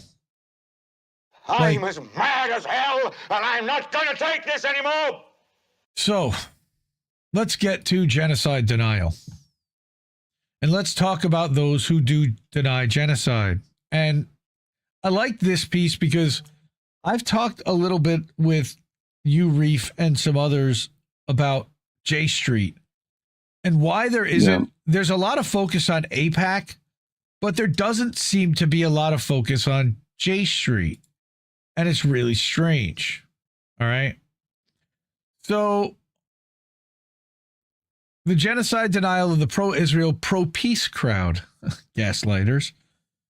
Norman Solomon again. The Israeli government has displayed clear and unequivocal genocidal intent. Continuing to arm them with U.S. weapons means full complicity in what they do with them. Totally agreed. So he writes, Israel's renewed assault on Gaza comes several months after both Amnesty International and Human Rights Watch issued reports concluding without equivocation that Israel was engaged in genocide, let alone the ICJ and the ICC. But very few members of Congress dare to acknowledge that reality, while their silence and denials scream out complicity. In a New York Times interview last weekend, the Senate's Democratic leader, Chuck Schumer, put deep moral evasion on display. Among the slogans that are used when criticizing Israel, he said, "The one that bothers me the most is genocide. Genocide is described as a country or some group that tries to wipe out a whole race of people, a whole nationality of people. So if Israel were not provoked and just invaded Gaza and shot at random Palestinians, Gazans, that would be genocide. That's not what happened." They actively have been doing that for years. That's exactly what happened. What are you talking about? Because that didn't just start October 7th, Chucky Schmucky. What an idiot. Oh. Schumer is wrong. Idiots. The International Genocide Convention defines genocide. Stupid shit. Forget about the fact that his definition is off, and that's what he's going to correct here. Schumer's wrong. The International Genocide Convention defines genocide as acts committed with intent to destroy, in whole or in part, a national, ethnical, racial, or religious group, such as actions killing, deliberately inflicting on the group conditions of life calculated to bring about its physical destruction in whole or in part, and, quote, imposing measures intended to prevent births within the group. Such actions by Israel have been accompanied by clear evidence of genocidal intent, underscored by hundreds of statements by Israeli leaders and policy shapers. Scarcely 3 months into the Israeli war on Gaza, scholars Raz Segal and Penny Green pointed out a database compiled by the Law for Palestine Human Rights Organization meticulously documents and collates 500 statements that embody the Israeli state's intention to commit genocide and incitement to genocide since October 7, 2023. Those statements, quote, by people with command authority, state leaders, war cabinet ministers, and senior army officers, and by other politicians, army officers, journalists, and other public figures, reveal the widespread commitment in Israel to the genocidal destruction of Gaza. Since March 2nd, the UN reports, Israeli authorities have halted the entry of all life-saving supplies, including food, medicine, fuel, and cooking gas, for 2.1 million people. Again, Trump said it was 1.8. So 2.3, 2.1, 1.8. Hundreds of thousands dead is what I'm seeing here by the numbers. Wrong. Now, Israel's horrendous crusade to destroy Palestinian people in Gaza, using starvation as a weapon of war and inflicting massive bombardment on civilians, has resumed after a 2-month ceasefire, which wasn't really a ceasefire at all. They just stopped the bombing, but they never really stopped killing Palestinians or jailing Palestinians, rounding them up, and then not agreeing to the ceasefire agreements that it had agreed to. On Tuesday, children were among more than 400 people killed by Israeli airstrikes. And Prime Minister Benjamin Netanyahu proclaimed that this is only the beginning. Of course, we also know that if Netanyahu doesn't stop that if he stops it, he ends up going to trial and going to jail. It's almost impossible to find a Republican in Congress willing to criticize the pivotal U.S. backing for Israel's methodical killing of civilians, it's much easier to find GOP lawmakers who sound bloodthirsty. I will say that Marjorie Taylor Greene, among others, has been principled in not wanting to fund Israel. For a whole different reason, but I'll take it. A growing number of congressional Democrats, still way too few, have expressed opposition. In mid-November, 17 Senate Democrats and 2 independents voted against offensive arms sales to Israel. But in reality, precious few Democratic legislators really pushed to impede such weapons shipments until after last November's election. How convenient. Deference to President Biden was the norm as he actively enabled the genocide to continue. And I want to pause right there for a second because he notably said offensive arms sales to Israel, because that's a bullshit term that Bernie Sanders decided to create. Because there are no defensive weapons that are being sent to Israel. Give me a fucking break. They're all defensive. They're all offensive. Every single one of them. Iron Dome and all. It's all fucking offensive because it's all designed to annihilate the Palestinian people. Even if it's protecting Israelis, and the intent in the end is to annihilate the Palestinians. He says this week, the renewal of Israel's systematic massacres of Palestinian civilians has hardly sparked a congressional outcry. Silence or platitudes have been the usual. And here we go. For the pro-Israel, pro-peace J Street, and what a fucking contradiction that is, the largest and most influential liberal Zionist organization in the United States, evasions have remained along with expressions of anguish. On Tuesday, the group's founder and president, Jeremy Ben-Ami, issued a statement decrying the decision by Netanyahu to reignite this horrific war and calling for use of all possible leverage to pressure each side to restore the ceasefire, as if he's both sidesing the thing. But, as always, J Street did not call for the U.S. government to stop providing the weapons that make the horrific war possible. That's where the genocide denial comes in. For J Street, as for members of Congress who've kept voting to enable the carnage with the massive U.S. to Israel weapons pipeline, support for that pipeline requires pretending that genocide isn't really happening. While writing an article for The Nation, and the article is entitled, Has J Street Gone Along with Genocide? I combed through... Yes, the answer is yes. Yes. 132 news releases from J Street between early October 2023 and the start of... that long, huh? And the start of the now broken ceasefire, right? In late January of this year. I found that on the subject of whether Israel was committing genocide, J Street aligned itself completely with the position of the U.S. and Israeli governments. Nah. Go figure. J Street still maintains this position that it took last May when the International Court of Justice ordered Israel to halt its military offensive in Rafah. J Street continues to reject the allegation of genocide in this case, a news release said.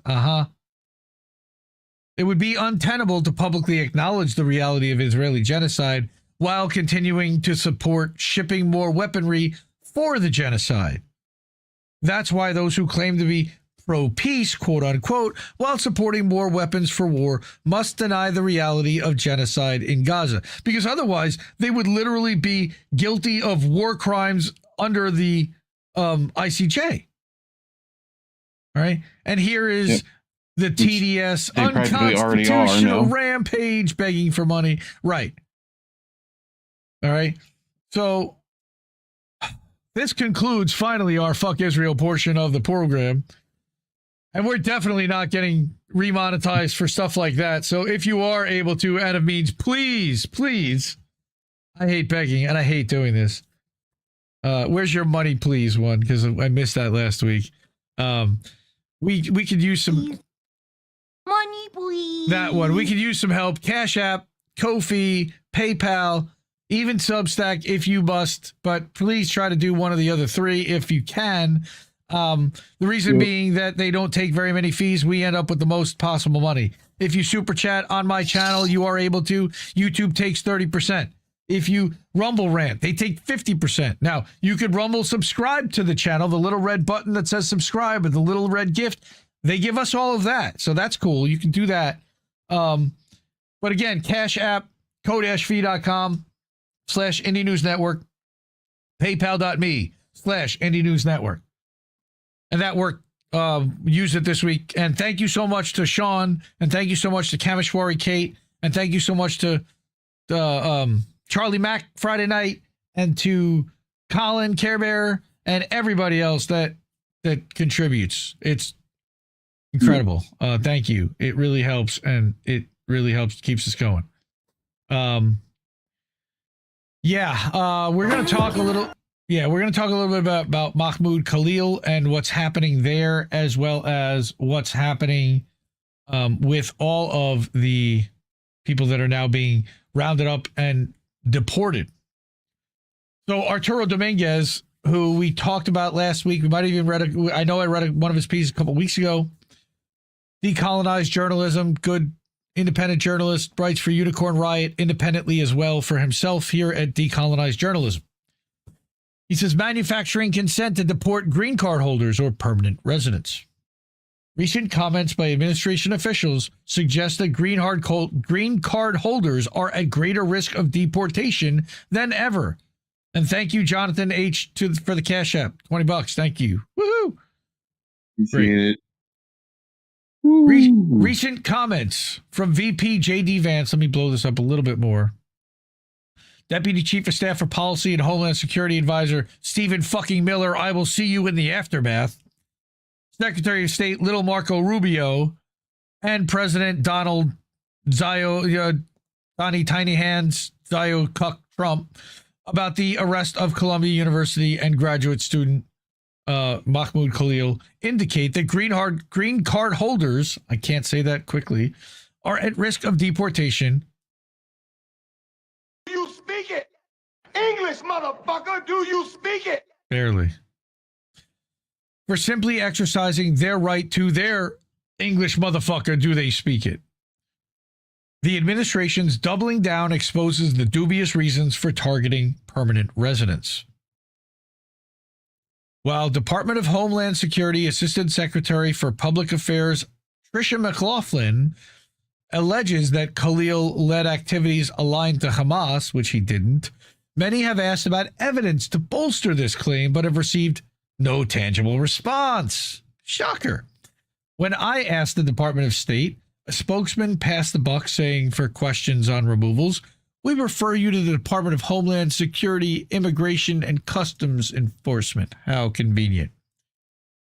On Friday, J.D. Vance made an appearance on Fox News saying that green card holders don't have an indefinite right to be in the United States despite being permanent residents. He reiterated a common talking point heard recently from several in the administration to justify targeting people like Khalil. Vance continued saying it's not about free speech. It's about who we as American citizens decide gets to join our national community. Garbage. I'm not playing it because I'm not. It's the eyeliner. It's Guyliner. That's right. Guyliner. That's right. He's got. I guarantee you, he's wearing lipstick too. Yeah. The administration claims that Khalil promoted anti-Semitic and pro-Hamas ideas. However, that does not appear to be true. But by ADL's definition, anything that supports Palestinians is technically pro-Hamas and anti-Semitic. So that's where they're making this claim from. And as long as they're in charge, they feel like they don't need to substantiate anything because who's going to stop them? Yep. Correct. Meanwhile, Many in the administration have echoed anti-Semitic talking points and uphold the racist Great Replacement conspiracy theory, which is built on xenophobic and anti-Semitic ideas. Kind of funny how they project exactly what they say. Many in the administration hold similar... I would say the Great Reset actually is that, though, but... No, not Great Reset. This is Great Replacement. Oh. Yeah. They're replacing white people with brown babies. Replacement theory. Oh, they took our germs. Kind of. All right. Many in the administration hold similar beliefs, such as the DOD's Deputy Press Secretary Kingsley Wilson, who once said, quote, Wilson, the Great Replacement isn't a right-wing conspiracy theory, it's reality. Vance is echoing a position heard recently throughout the administration, and Republicans in Congress are likely to start parroting it soon enough. Rubio recently posted on Twitter that the State Department will be revoking the visas and or green cards of Hamas supporters, but no one in the administration will clarify what it believes is and isn't anti-Semitism. Well, they certainly want to define that, but they can't say it out loud yet because it's not officially law. They want to pass the Stop Anti-Semitism Hate Act, which then basically makes criticizing Israel anti-Semitism. Arturo, by the way, also about this, the Marco Rubio thing, if you want to watch that, you can watch my segment on the Homeless Left from Tuesday. You can go watch it on THL on YouTube or on his Rumble account on the Homeless Left or on IndyMediaToday.com. I'll show you what that looks like at the end. But I sat down with him and he actually played that for me to get my reaction to what that was, in respect to Mahmoud Khalil. Instead, Trump's White House has made the inherent Islamophobia behind their false claims of anti-Semitism more evident than ever. And it's not just Islamophobia, it's also Venezuelaphobia, I'll make up. Trump also got in on the messaging campaign on Truth Social, saying, quote, "This is the first arrest of many to come," signaling to green card holders that his anti-immigrant crusade includes them too. "We will find, apprehend, and deport these terrorist sympathizers from our country." He continued conflating protest with terrorism as if this was Cuba or Venezuela. Okay. Trump then said, "If you support terrorism, including the slaughtering of innocent men, women, and children, your presence is contrary to our national and foreign policy interests, and you are not welcome here." To further highlight the Islamophobia and anti-Arab sentiments behind it all, he said, this as if we can't see that the Trump administration sent $12 billion to Israel to continue the slaughter of Palestinian men, women, and children. Of course, Stephen fucking Miller got in on the action. He too conflated right to free speech with terrorism in a post on Twitter, saying, quote, "No one has the right to a visa or a green card. If you support terrorism, we don't want you here." He's saying things like, "Vast numbers of foreign nationals who support terrorism and reject American values have been awarded visas. Revoking them is a national..." Terrorism. Terror organization, terrorist attacks. Terrorism, terrorist network, terrorist attacks, terrorist group, terrorists.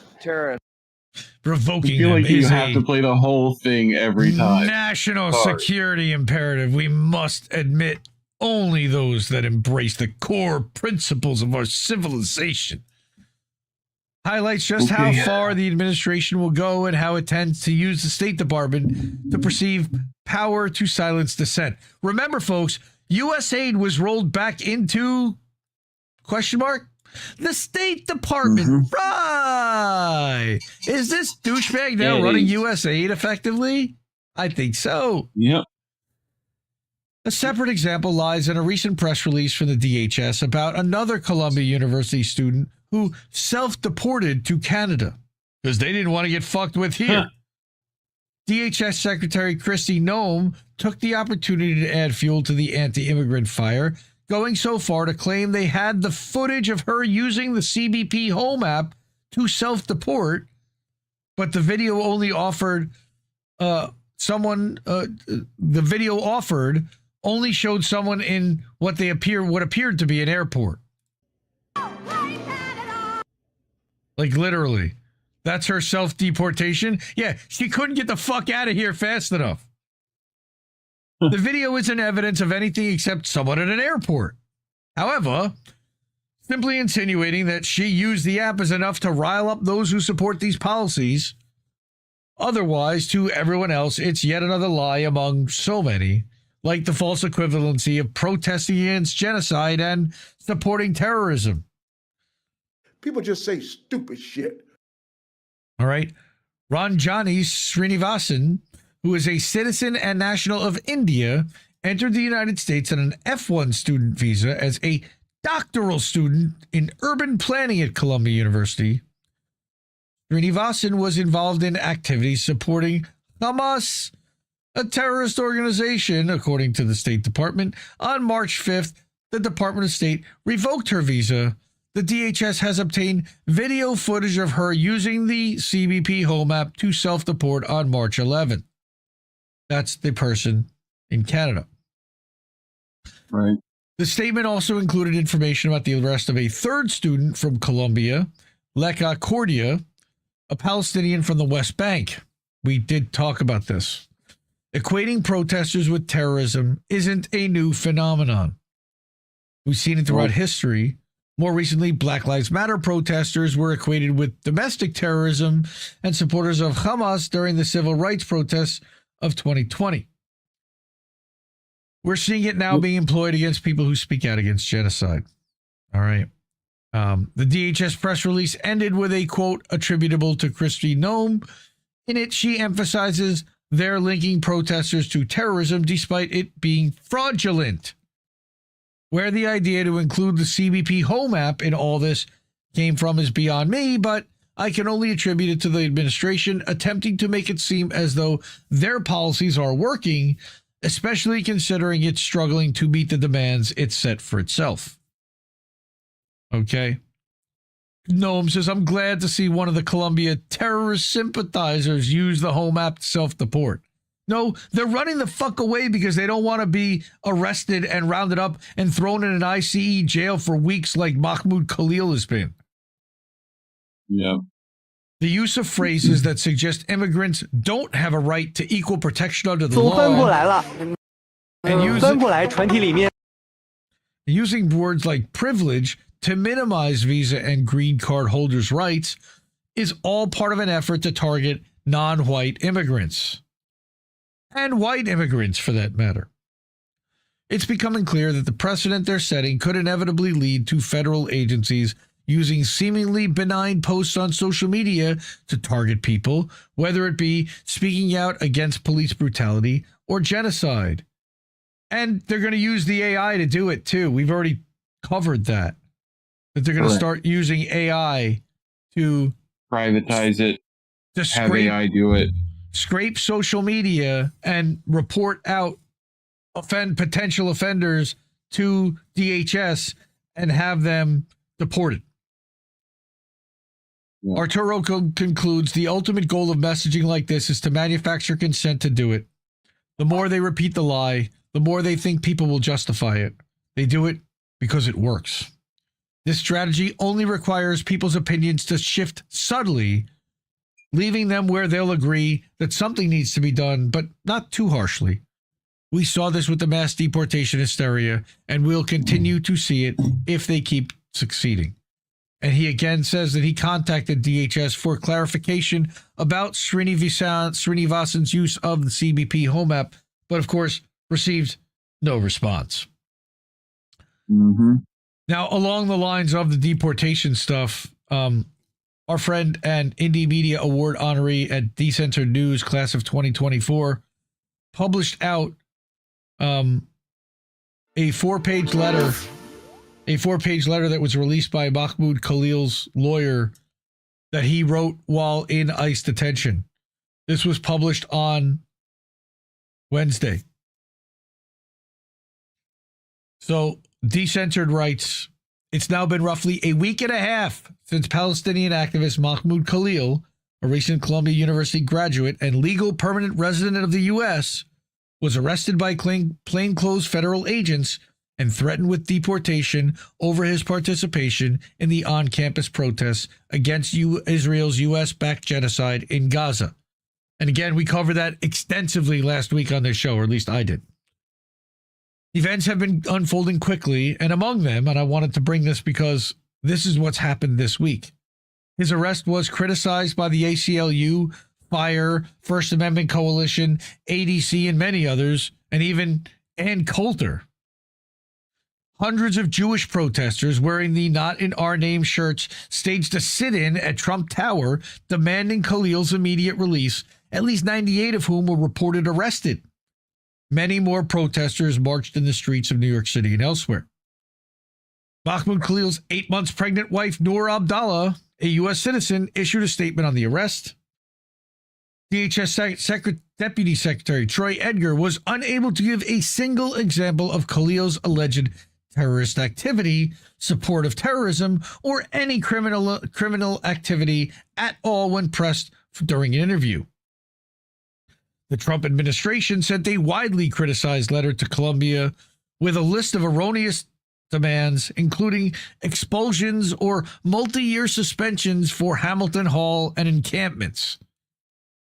Right. The Columbia University Judicial Board announced that they had expelled, suspended, or revoked the degrees of a number of students, 22 of them as of last week, according to CUAD, including a Jewish student named Grant Minor, president of Columbia Student Workers Union, who again we covered last week was fired as the president of their workers union.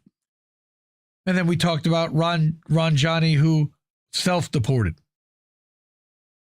Most recently, the Southern District Court of New York ruled that Khalil's case should be transferred to New Jersey, where he was initially taken shortly before his habeas petition was filed.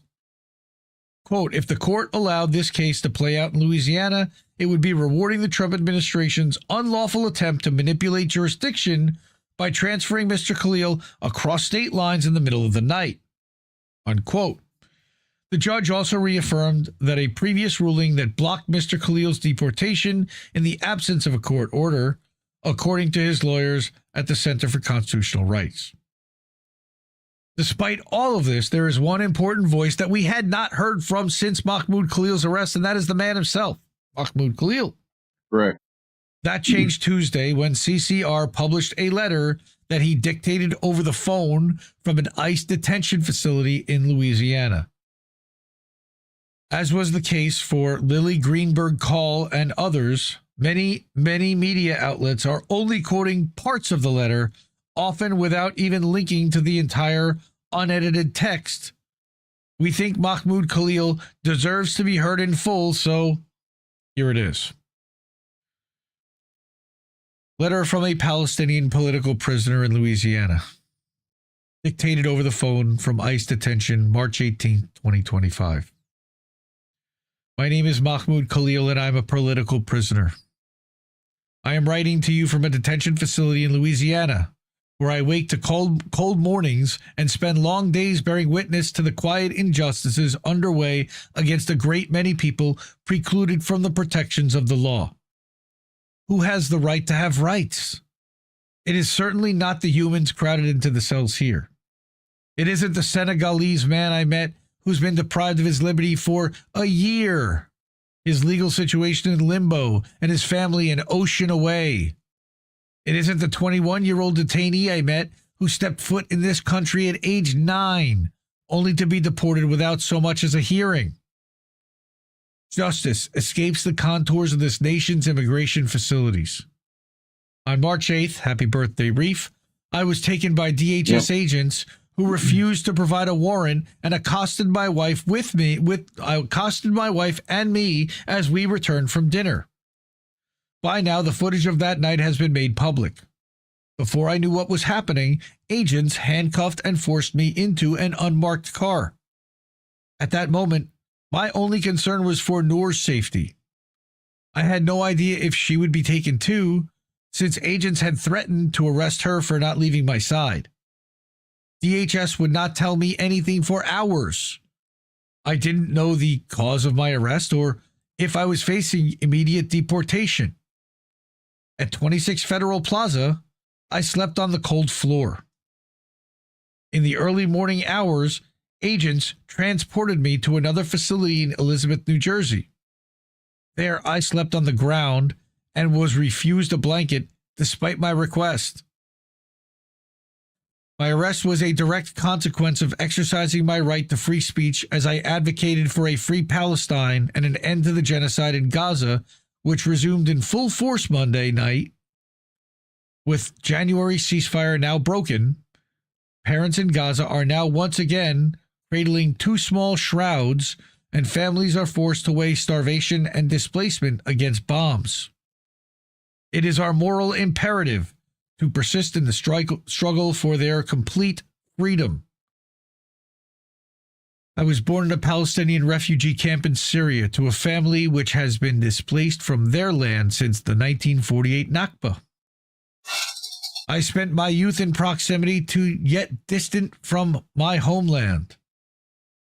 But being Palestinian is an experience that transcends borders. I see in my circumstances similarities to Israel's use of administrative detention, imprisonment without trial or charge, to strip Palestinians of their rights.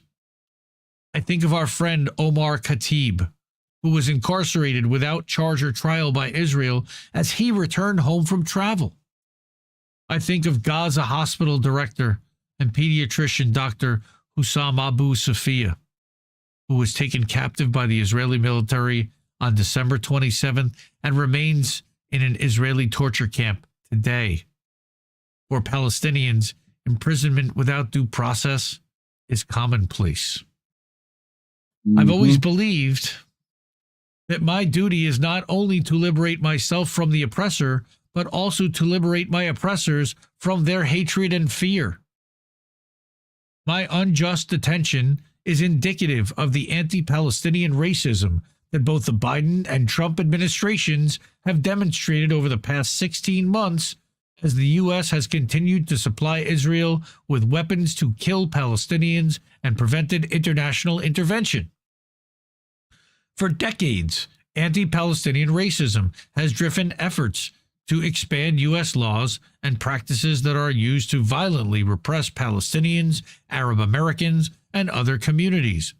That is precisely why I am being targeted.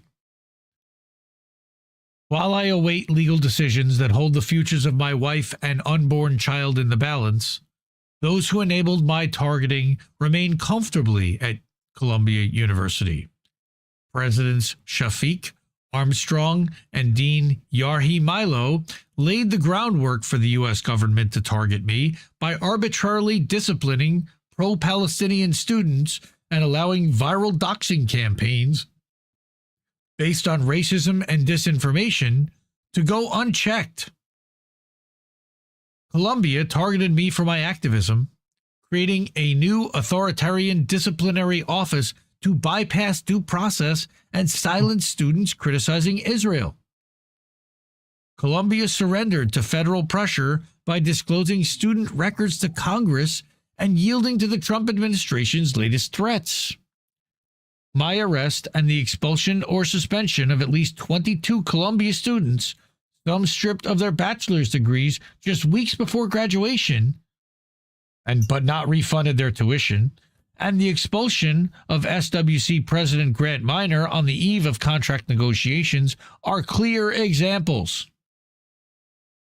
If anything, my detention is a testament to the strength of the student movement in shifting public opinion toward the Palestinian liberation.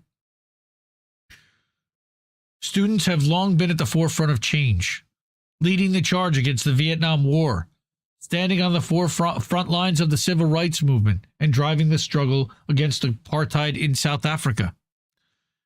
Today, too, even as the even if the public has yet to fully grasp it, it's students who steer us toward truth and justice. It's the kids, man. The Trump administration is targeting me as a part of a broader strategy to suppress dissent.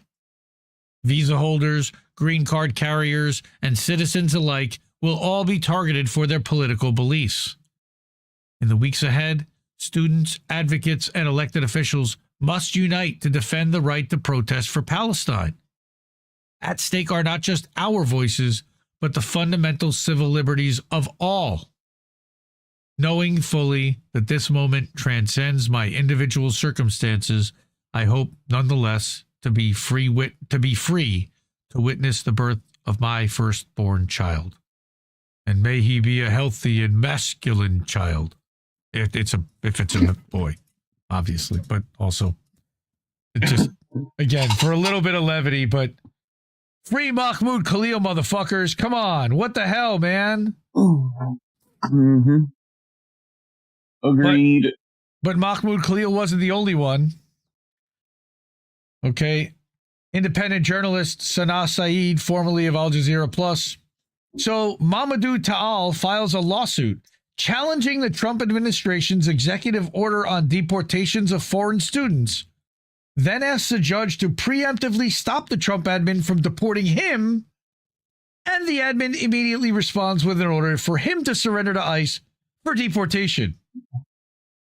The eradication of the First Amendment has been hastened in service of genocide overseen by this country and executed by another. Yeah. And But finally, at least we'll have a balanced budget. I don't think we would either way. We're still 36 trillion in debt.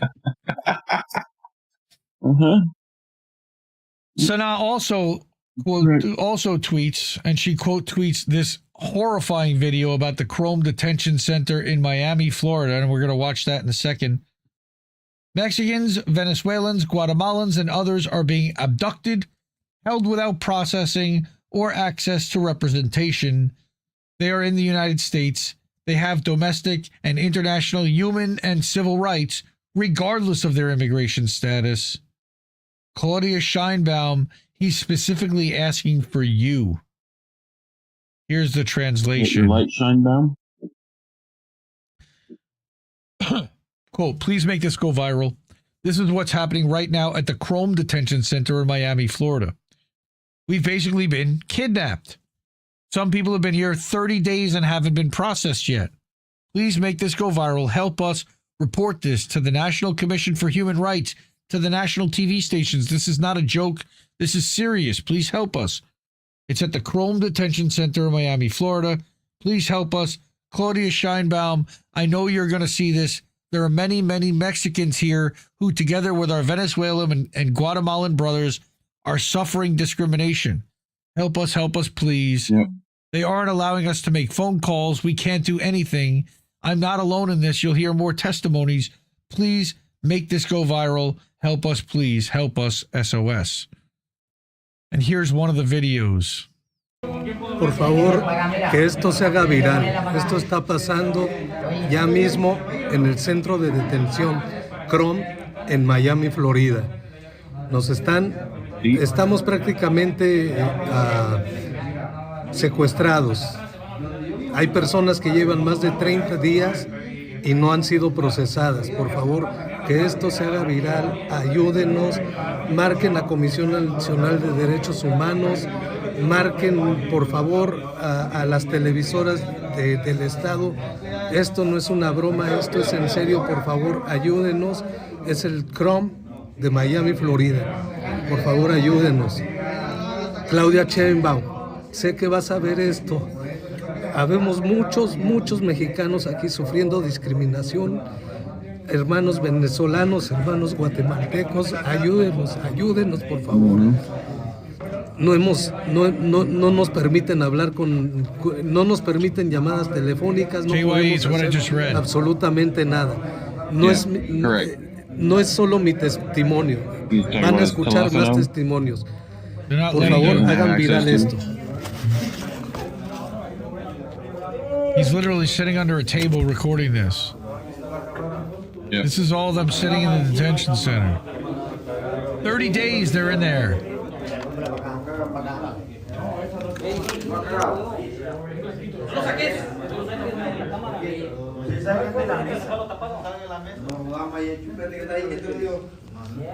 Ayúdenos, por favor. Ayúdenos. SOS. Help us, please. Help us. Fucking terrible. Oh, by the way, Osiris 982 on 982. Jesus. I mean, just again, we are funding and arming and doing all of this. I know I am running a little on the long side, and I hate doing that. But I do want to talk about Bukele and he doesn't hate it. Ecuador. No, I do, because I know we want to get to boats. Ecuador? Not see, I did it again. Not Ecuador, El Salvador. You're welcome. Thank you. See, I told you I was. It's so funny because I wrote it last night, and I said I'm going to do that on the show tomorrow. I can't do that. I can't mess it up. I'm going to do it on the show. I said I'm going to do it on the show, and sure as shit, I just did. Okay. We should have shown that video that we watched last night. Oh man! Up there, like, what is that place? Well, CCOT. CCOT. We're going to talk about that now. So before we do that, if you are able to, and it means, please find. No, we can't watch that. Cash App, $, Indie News Network, ko-fi.com/Indie News Network, paypal.me/Indie News Network, or at innnewsletter.com. Without the sound. Yeah, without the sound. No, I don't think so. But first off, I got to give props to Russell Dobular. Mm-hmm. I found this on my Facebook today. Looking through all the memes that'll get me disappeared to a prison in El Salvador. So, and he's got a nice dab rig there too, it looks like. And it's shot. And he's pretty good. It's clean too. It is clean. Nice and clean. I read an Extreme Arturo one earlier. I've got another one here. Trump, Bukele, and an ugly history in the making. And he talks about El Salvador, not Ecuador, but El Salvador. Sorry, Ecuador. I apologize. Before the Trump admin ignored a judge's order, there were already myriad issues with sending migrants to El Salvador's Terrorism Confinement Center, or CCOT. Ignoring the court's decision is beyond alarming. It throws the nation into a crisis as top officials like Trump's so-called border czar, Tom Homan, keep challenging the courts by saying things like, "We're not stopping. I don't care what the judges think. I don't care what the left thinks." What they're intentionally ignoring is that the U.S. Constitution offers protections for the migrants who were sent to El Salvador. Accusing them of being in gangs for tattoos that refer to a popular reggaeton song by a Puerto Rican Trump supporter on for example, speaks to the dubious claims of gang affiliation based on tattoos. They're profiling migrants, in this case Venezuelans, and labeling them as terrorists for nothing more than culturally relevant tattoos. In one case, a Venezuelan migrant was prepared to prove he had no gang affiliation, yet he was treated as a terrorist anyway, as the president of El Salvador, Nayib Bukele, found joy in Trump undermining the U.S. Constitution, the oversight provided by the judiciary, and nearly all societal norms. He don't give a fuck, because for him, it mirrors much of what he's done in El Salvador. Bukele remains popular for getting crime under control, but has raised many red flags due to his ignoring of the country's constitution in what many say is an effort to consolidate power for himself and his New Ideas Party, which also includes Max Kaiser's funding behind him and all of Bitcoin. Last year, Bukele was elected to a second term despite the El Salvador Constitution prohibiting re-election. And in the process of incarcerating more than 1% of El Salvador's population in hard labor prisons, he's also targeted his critics. El Salvador has been in a state of emergency or martial law for more than 2 years. During that time, many civil liberties have been ignored, as reported by Amnesty International and other human rights groups. But Bukele's wild popularity holds because the country is much safer than it once was. So much so that the Biden administration toned down the rhetoric against him with not just because of his broad popularity, but his willingness to work with the U.S. to curb migration. What a surprise. As Trump, Bukele, and high-ranking U.S. government officials gloated about illegally sending migrants to inhumane prisons in a foreign country, the Trump admin admitted in court on Monday that many of the people sent to El Salvador did not have criminal records, but only because they haven't been in the U.S. long enough, suggesting that the criminal behavior is inevitable because they're Venezuelans, of course. Oh, of course. Pull that video up at 8:47. Speaking of prisons. Well, before I do that, you can just mute it. This is the sworn declaration about the fact that they had been taking people, innocent people to rot in a prison in El Salvador, including a professional soccer player tortured by the Maduro regime who entered the country legally to seek asylum and has no criminal record in either country. Yeah. Awful. All right. On top of that, there's this one. All right. Trump just sent 29-year-old Venezuelan migrant Mervin Yamarte to a gulag-type prison in El Salvador. Okay, because his crime has a tattoo that says, "Strong like my mother." Trump's goons initially claimed that that's proof that he belongs to a gang. Mervin's family fiercely denies the accusation, saying that he's an innocent family man. Trump is invoking the Alien Enemies Act of 1798 to do this, which was last used to intern 110,000 Japanese Americans in prison camps in World War II. Of course. When they saw a video of Mervin in that prison, his wife said, quote, "My heart broke in a million pieces because my husband isn't part of Tren de Aragura gang." Okay, I couldn't believe they sent him there. When I saw what I saw in that video was a face of pain and fear. Oh, yeah. All right. You want me to bring up this video at 8:47, so I got to go and do that. Did you happen to queue it up or no? Yes, I did. If you open it up, and then we're gonna skip forward in a bit to like 14:53. So. But, like, this is literally the location that he was sent to. I think it's called Seacot, right? Yeah, they're inside that prison. This is how they have to urinate. That many men, that's their only two bathrooms, is in the corner in front of everyone. Right? So, not great. That's the water they get to bathe in. That's where they shower. All of them. Plastic dippers in a single shared basin. There's no running water in the cells. Prisoners have to rely on one blue barrel for drinking water. Where they sleep is these metal bunks, no pillow, no mattress. Each prisoner receives just the bare essentials, just a white sheet with a uniform, socks, slippers, and a towel. That's it. They keep the lights on 24/7. Yep.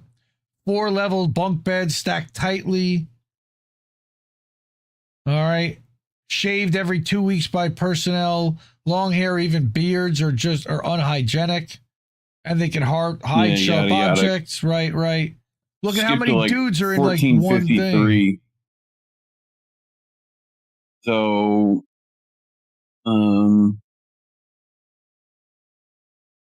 this is the hole that you get put in. So. Super lovely place. It's a concrete box, right? Completely dark. Lovely concrete box here. Completely dark. You get this cistern and a toilet. Where you bathe and poop. And then incredibly inhumane. Goes up to the ceiling and he shows you, they pan up and they show you that the only source of light, now he's got the room. It's like one little hole. That's a water bin, their only supply of water. All right, that's the toilet, and it looks like there's still stuff in there, gross, bedpan type of stuff. It looks recently used and dirty, suggesting it was recently used, gross. All right. So that's the hole. That's your only fresh air. And fresh air, right. That's the hole.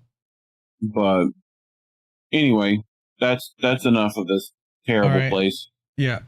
So that's this awful place. So there's little doubt that some gang members were sent to El Salvador, but evidence is beginning to surface that shows many were not. These broad roundups and dubious claims of gang affiliation are leading to many U.S. immigrants here legally being targeted, along with some U.S. citizens, for nothing more than looking Latino. One lawsuit alleges that ICE created an administrative warrant after arresting a migrant who didn't have one out for him, making one up after the fact.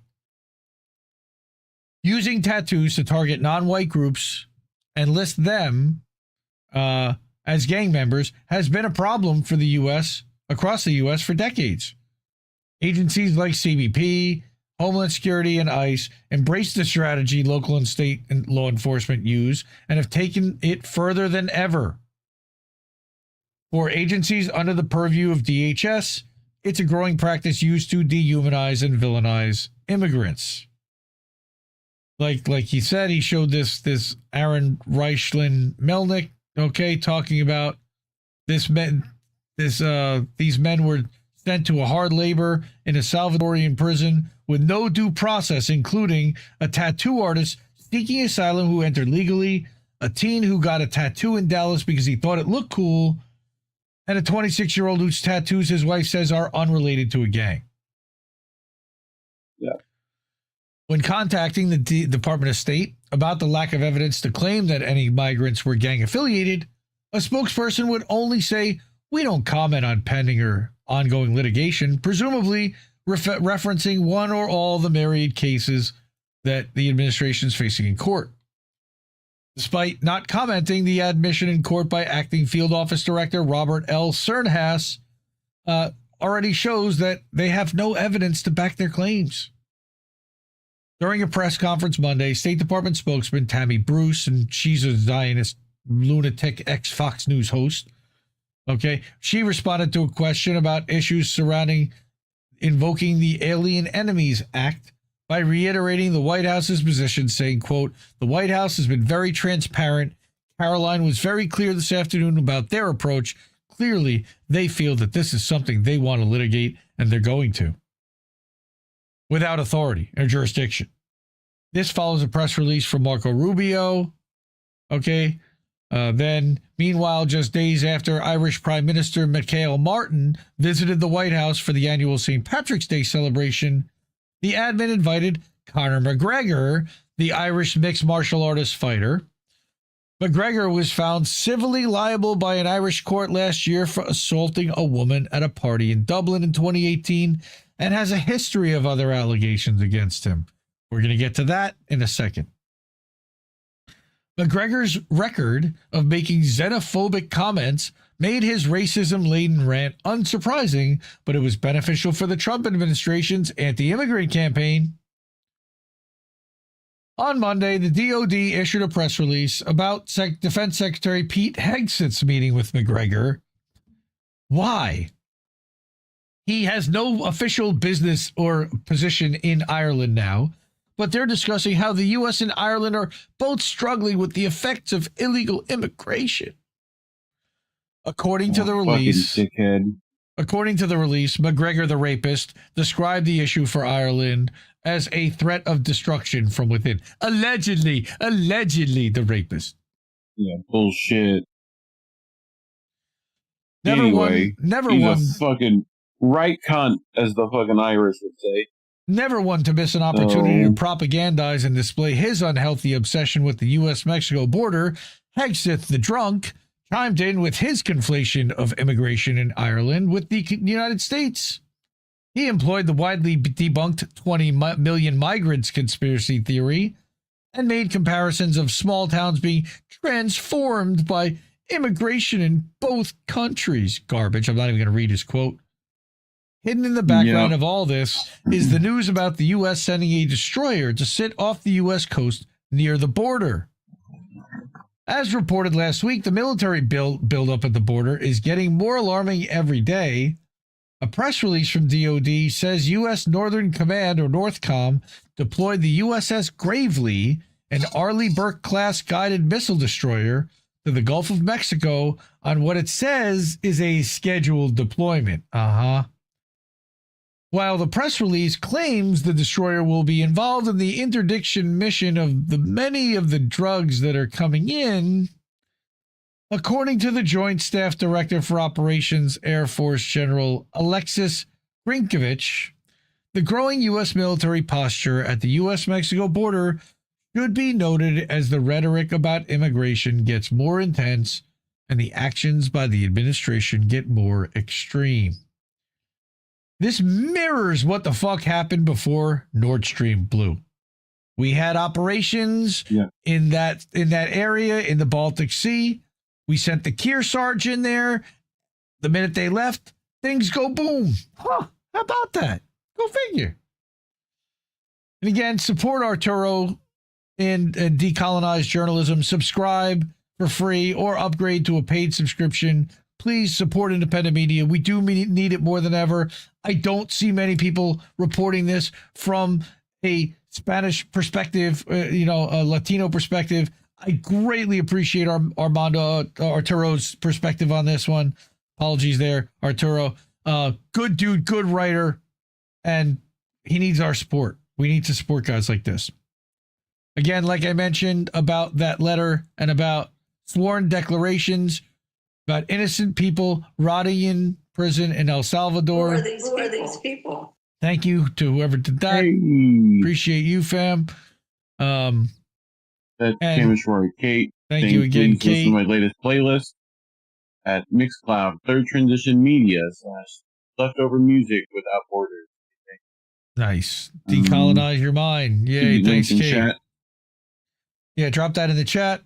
Trump admin last night admitted that many of the people sent to do hard labor had no criminal record. Stunningly, they argue that because they don't know much about them, that justifies denying due process.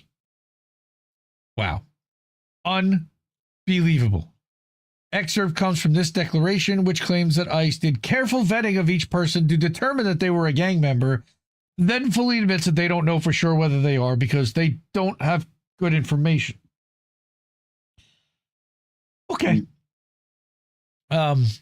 Yeah.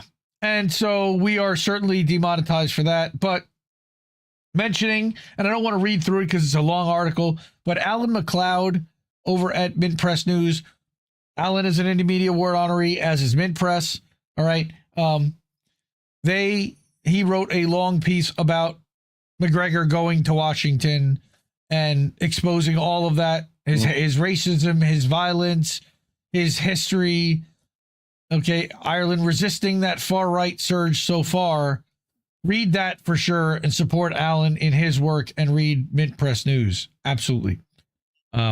So, quickly, if you're able to, Cash App, $ Indie News Network, ko-fi.com/Indie News Network, paypal.me/Indie News Network. That's with an IE. We have Russian link. We have Russian link. To watch fights. We do. I want to watch that fight again. Which one? The Conor getting beat down by and Khabib. Khabib. All right. So I have two other things. The Eagle. Three other things, actually, very quickly. First off, I thought this was fascinating. This is a paid article in Sludge. If you want to read, I'm a paid member, $5 a month. Lawmakers invest in Palantir amid Trump privatization push, among those being Marjorie Taylor Greene. Oh, so everybody's so worried about surveillance and they're so worried about Palantir, yet they're buying stock in Palantir. So we always look. But I thought she was on the up and up and completely together and not paid by the lobby. And no, I said she's not down for funding Israel because she didn't say you. Okay. So again, looking at the filings, records from the Capital Trades website show that prior to Trump's inauguration, only one lawmaker reported buying Palantir stock in the previous 3 years. However, since January 20th, at least 5 members have acquired shares. I wonder if that's because J.D. Vance's boy and benefactor is Peter Thiel, who is the CEO or the chair of Palantir and partners with Alex Karp, like they said here. Palantir, co-founded by Trump ally and VP J.D. Vance mentor Peter Thiel, relies on U.S. government contracts for more than half its revenue. Its software is sold primarily to the DoD and intelligence agencies. It's literally the operating system that is the backbone behind all of them. And the company's aligned itself with Elon Musk and the Doge plans to implement new technological solutions for many government operations. They also took a major hit over the last couple of weeks. They were up as high as $120 a share. They went back down to 85 or 90, and that's about where they sit right now. But still, 3 years ago, they were 9. They've done a 10x. And everyone who holds big shares in Palantir has made a ton of fucking money, including Alex Karp, CEO. Oh, here we go. Palantir stock surged following the election, rising from about $55 on November 5th, hitting $125 in February. While the broader S&P is now fully given up its Trump election rally, Palantir shares are still far ahead in value from where they were prior to the election. Again, they're in the $80 to $90 range. Because the deep state's going to continue whether Trump does it or not. And they were going to get their contracts whether Trump won or not. Oh, look. Before Trump was elected, guess who bought the stock? Row, lie your boat. Row, lie your boat. Buying more stocks. Ah, this motherfucker. MTG bought up to 15,000. On February Everyone, 12th. 15,000 across the board. Is there like a limit? Up to. Why not more? No. What they have to say the limit, and it's anywhere up to 50. It could be 5,000. Up to $15,000 worth. A maximum of 15. Yeah, and then row lawyer boat bought 30,000 in additional shares. 15,000. Yep. Hmm. Purchased, acquired, bought, same thing. So again, shout out to Donald Shaw over at Sludge. I do support independent media. These guys follow the money. They do a good job of it. And they had a couple other really good articles this week. They're definitely worth subscribing. The other article I wanted to bring that you need to read and not hear, because again, it's a really long one, is from Eric Kulish over at Freight Waves, talking about the U.S. Postal Service inviting Doge to fix its structural problems. Yeah, garbage. Louis DeJoy, outgoing Postmaster General, who was appointed by Trump and never fired by Biden and still there to this day, he wants to remove 10,000 workers as unions raise the alarm over potential Trump privatization schemes. Go read this article. It's really important. I did not want to read it tonight. 2 more items very quickly. I did a one-on-one with my brother, Robert Durden. You haven't heard, you probably haven't seen INN co-founder Rob Durden in a while. Host of Political Fight Club. Move this man! All right. What? We sat down for about an hour and a half or so, hour and 20 minutes. I love that guy, hour and 15. I'll talk to him anytime he wants to talk to me. We talked about Luigi. We talked about Israel, Palestine, Gaza, U.S. politics, and the lobby's influence. It was great. I mean, I love that dude. That dude makes me smile no matter what. Fantastic. All right. And then also, like I mentioned earlier, I was on the Homeless Left with Matt Weinglass. Really appreciate the invite there, the conversation to talk about, not Beer Stein. It's Beer Stein, not Weinglass. Beer Stein and Weinglass. I forgot. All right. So this is actually over at Goggles. I clipped it and I put it over at Indie Media Today. Go follow their channels. I put links to follow all his channels here over down in the article. Nice. Go subscribe and follow there. I also wanted to mention the new website, IndieNewsNow.com, is up, live, and operational. Wow, it's very nice. Working 24/7 to pull new content and articles. There is also the Watch Live page that literally is featuring this stream, and we'll feature Boats next when we go live with Boats. And I just wanted to pop it in here just so you see that. Hey, look at that. There we are right there. All right. IndieNewsNow.com. All right. I'm 15 minutes long.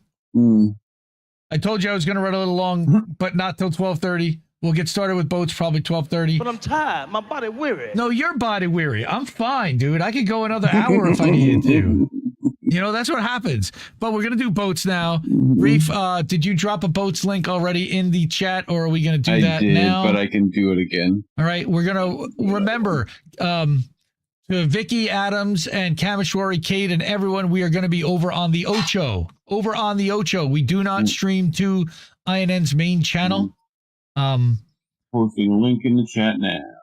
I have a feeling, though, I think that on Rumble we might actually be going to the main channel. But if not, either way, here. This is the link to the Rumble one I'm dropping. I don't know what happened to our Odyssey chat. Oh, Odyssey's still there. Hi, Odyssey, if you're listening and watching over there. Okay. Yeah. So I'm sorry I didn't really put very much chat up. It's great to see everyone. I really appreciate everyone coming and hanging out. Leave comments after the show for sure. Oh, Oz the Boomer. Hey, Oz. What's up, man? I get to see you, my brother. Max Sarjay. Yeah. Substack is taking out a lot of people, taking out all the way. You can't even see him anymore. Okay. Don't even know who he's talking about, but interesting. Again, Max, get in touch, man. Would love to talk to you kind of offline. DM me somewhere and let's have a conversation. Really appreciate all your help and support. Seriously. All right. Support independent media. We need it more than ever. I love you all, and I'll see you next week. Next week, by the way, we'll be doing uncensored boats. So we will not be on YouTube next Sunday for boats. We'll be here for How Do We Miss That? And then we'll go to Boats Uncensored. Tonight, we'll have it on the Ocho, on YouTube, and then as well on all the other channels. So again, thank you, everyone. All people are afraid. No one knows what they're doing. Everything is getting worse. Some people deserve to die. Your money is worthless. No one is properly dressed. At least one of your children will disappoint you. The system is rigged. Your house will never be completely clean. All teachers are incompetent. There are people who really dislike you. Nothing is as good as it seems. Things don't last. No one is paying attention. The country is dying. God doesn't care. Shh. Good night, everyone. Ciao, baby. No! We just fucking lost the stream!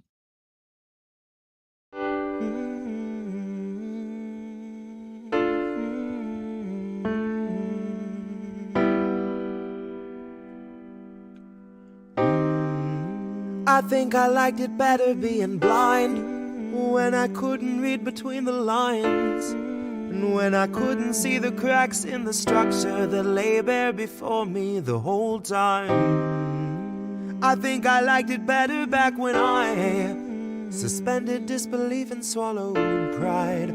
I thought I knew the difference in the red from the blue, but they both bleed us so dry. They both bleed us so dry. My favorite songs don't hit the same way. I get to the end of a 4-minute track and I'm only looking back thinking, what did they actually say? Can't keep giving us nothing and think we're bluffing about coming for your heads. Why play civil if you won't listen to 50,000 dead? And now we know our mission, we form a militia, make Congress a prison. No, I play civil when all these dead won't make you listen. What's more American than slaying your oppressors?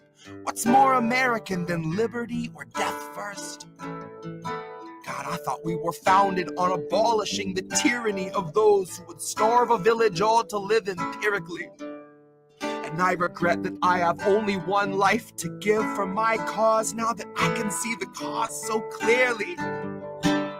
See, I want our leaders, regardless of party, to fear me.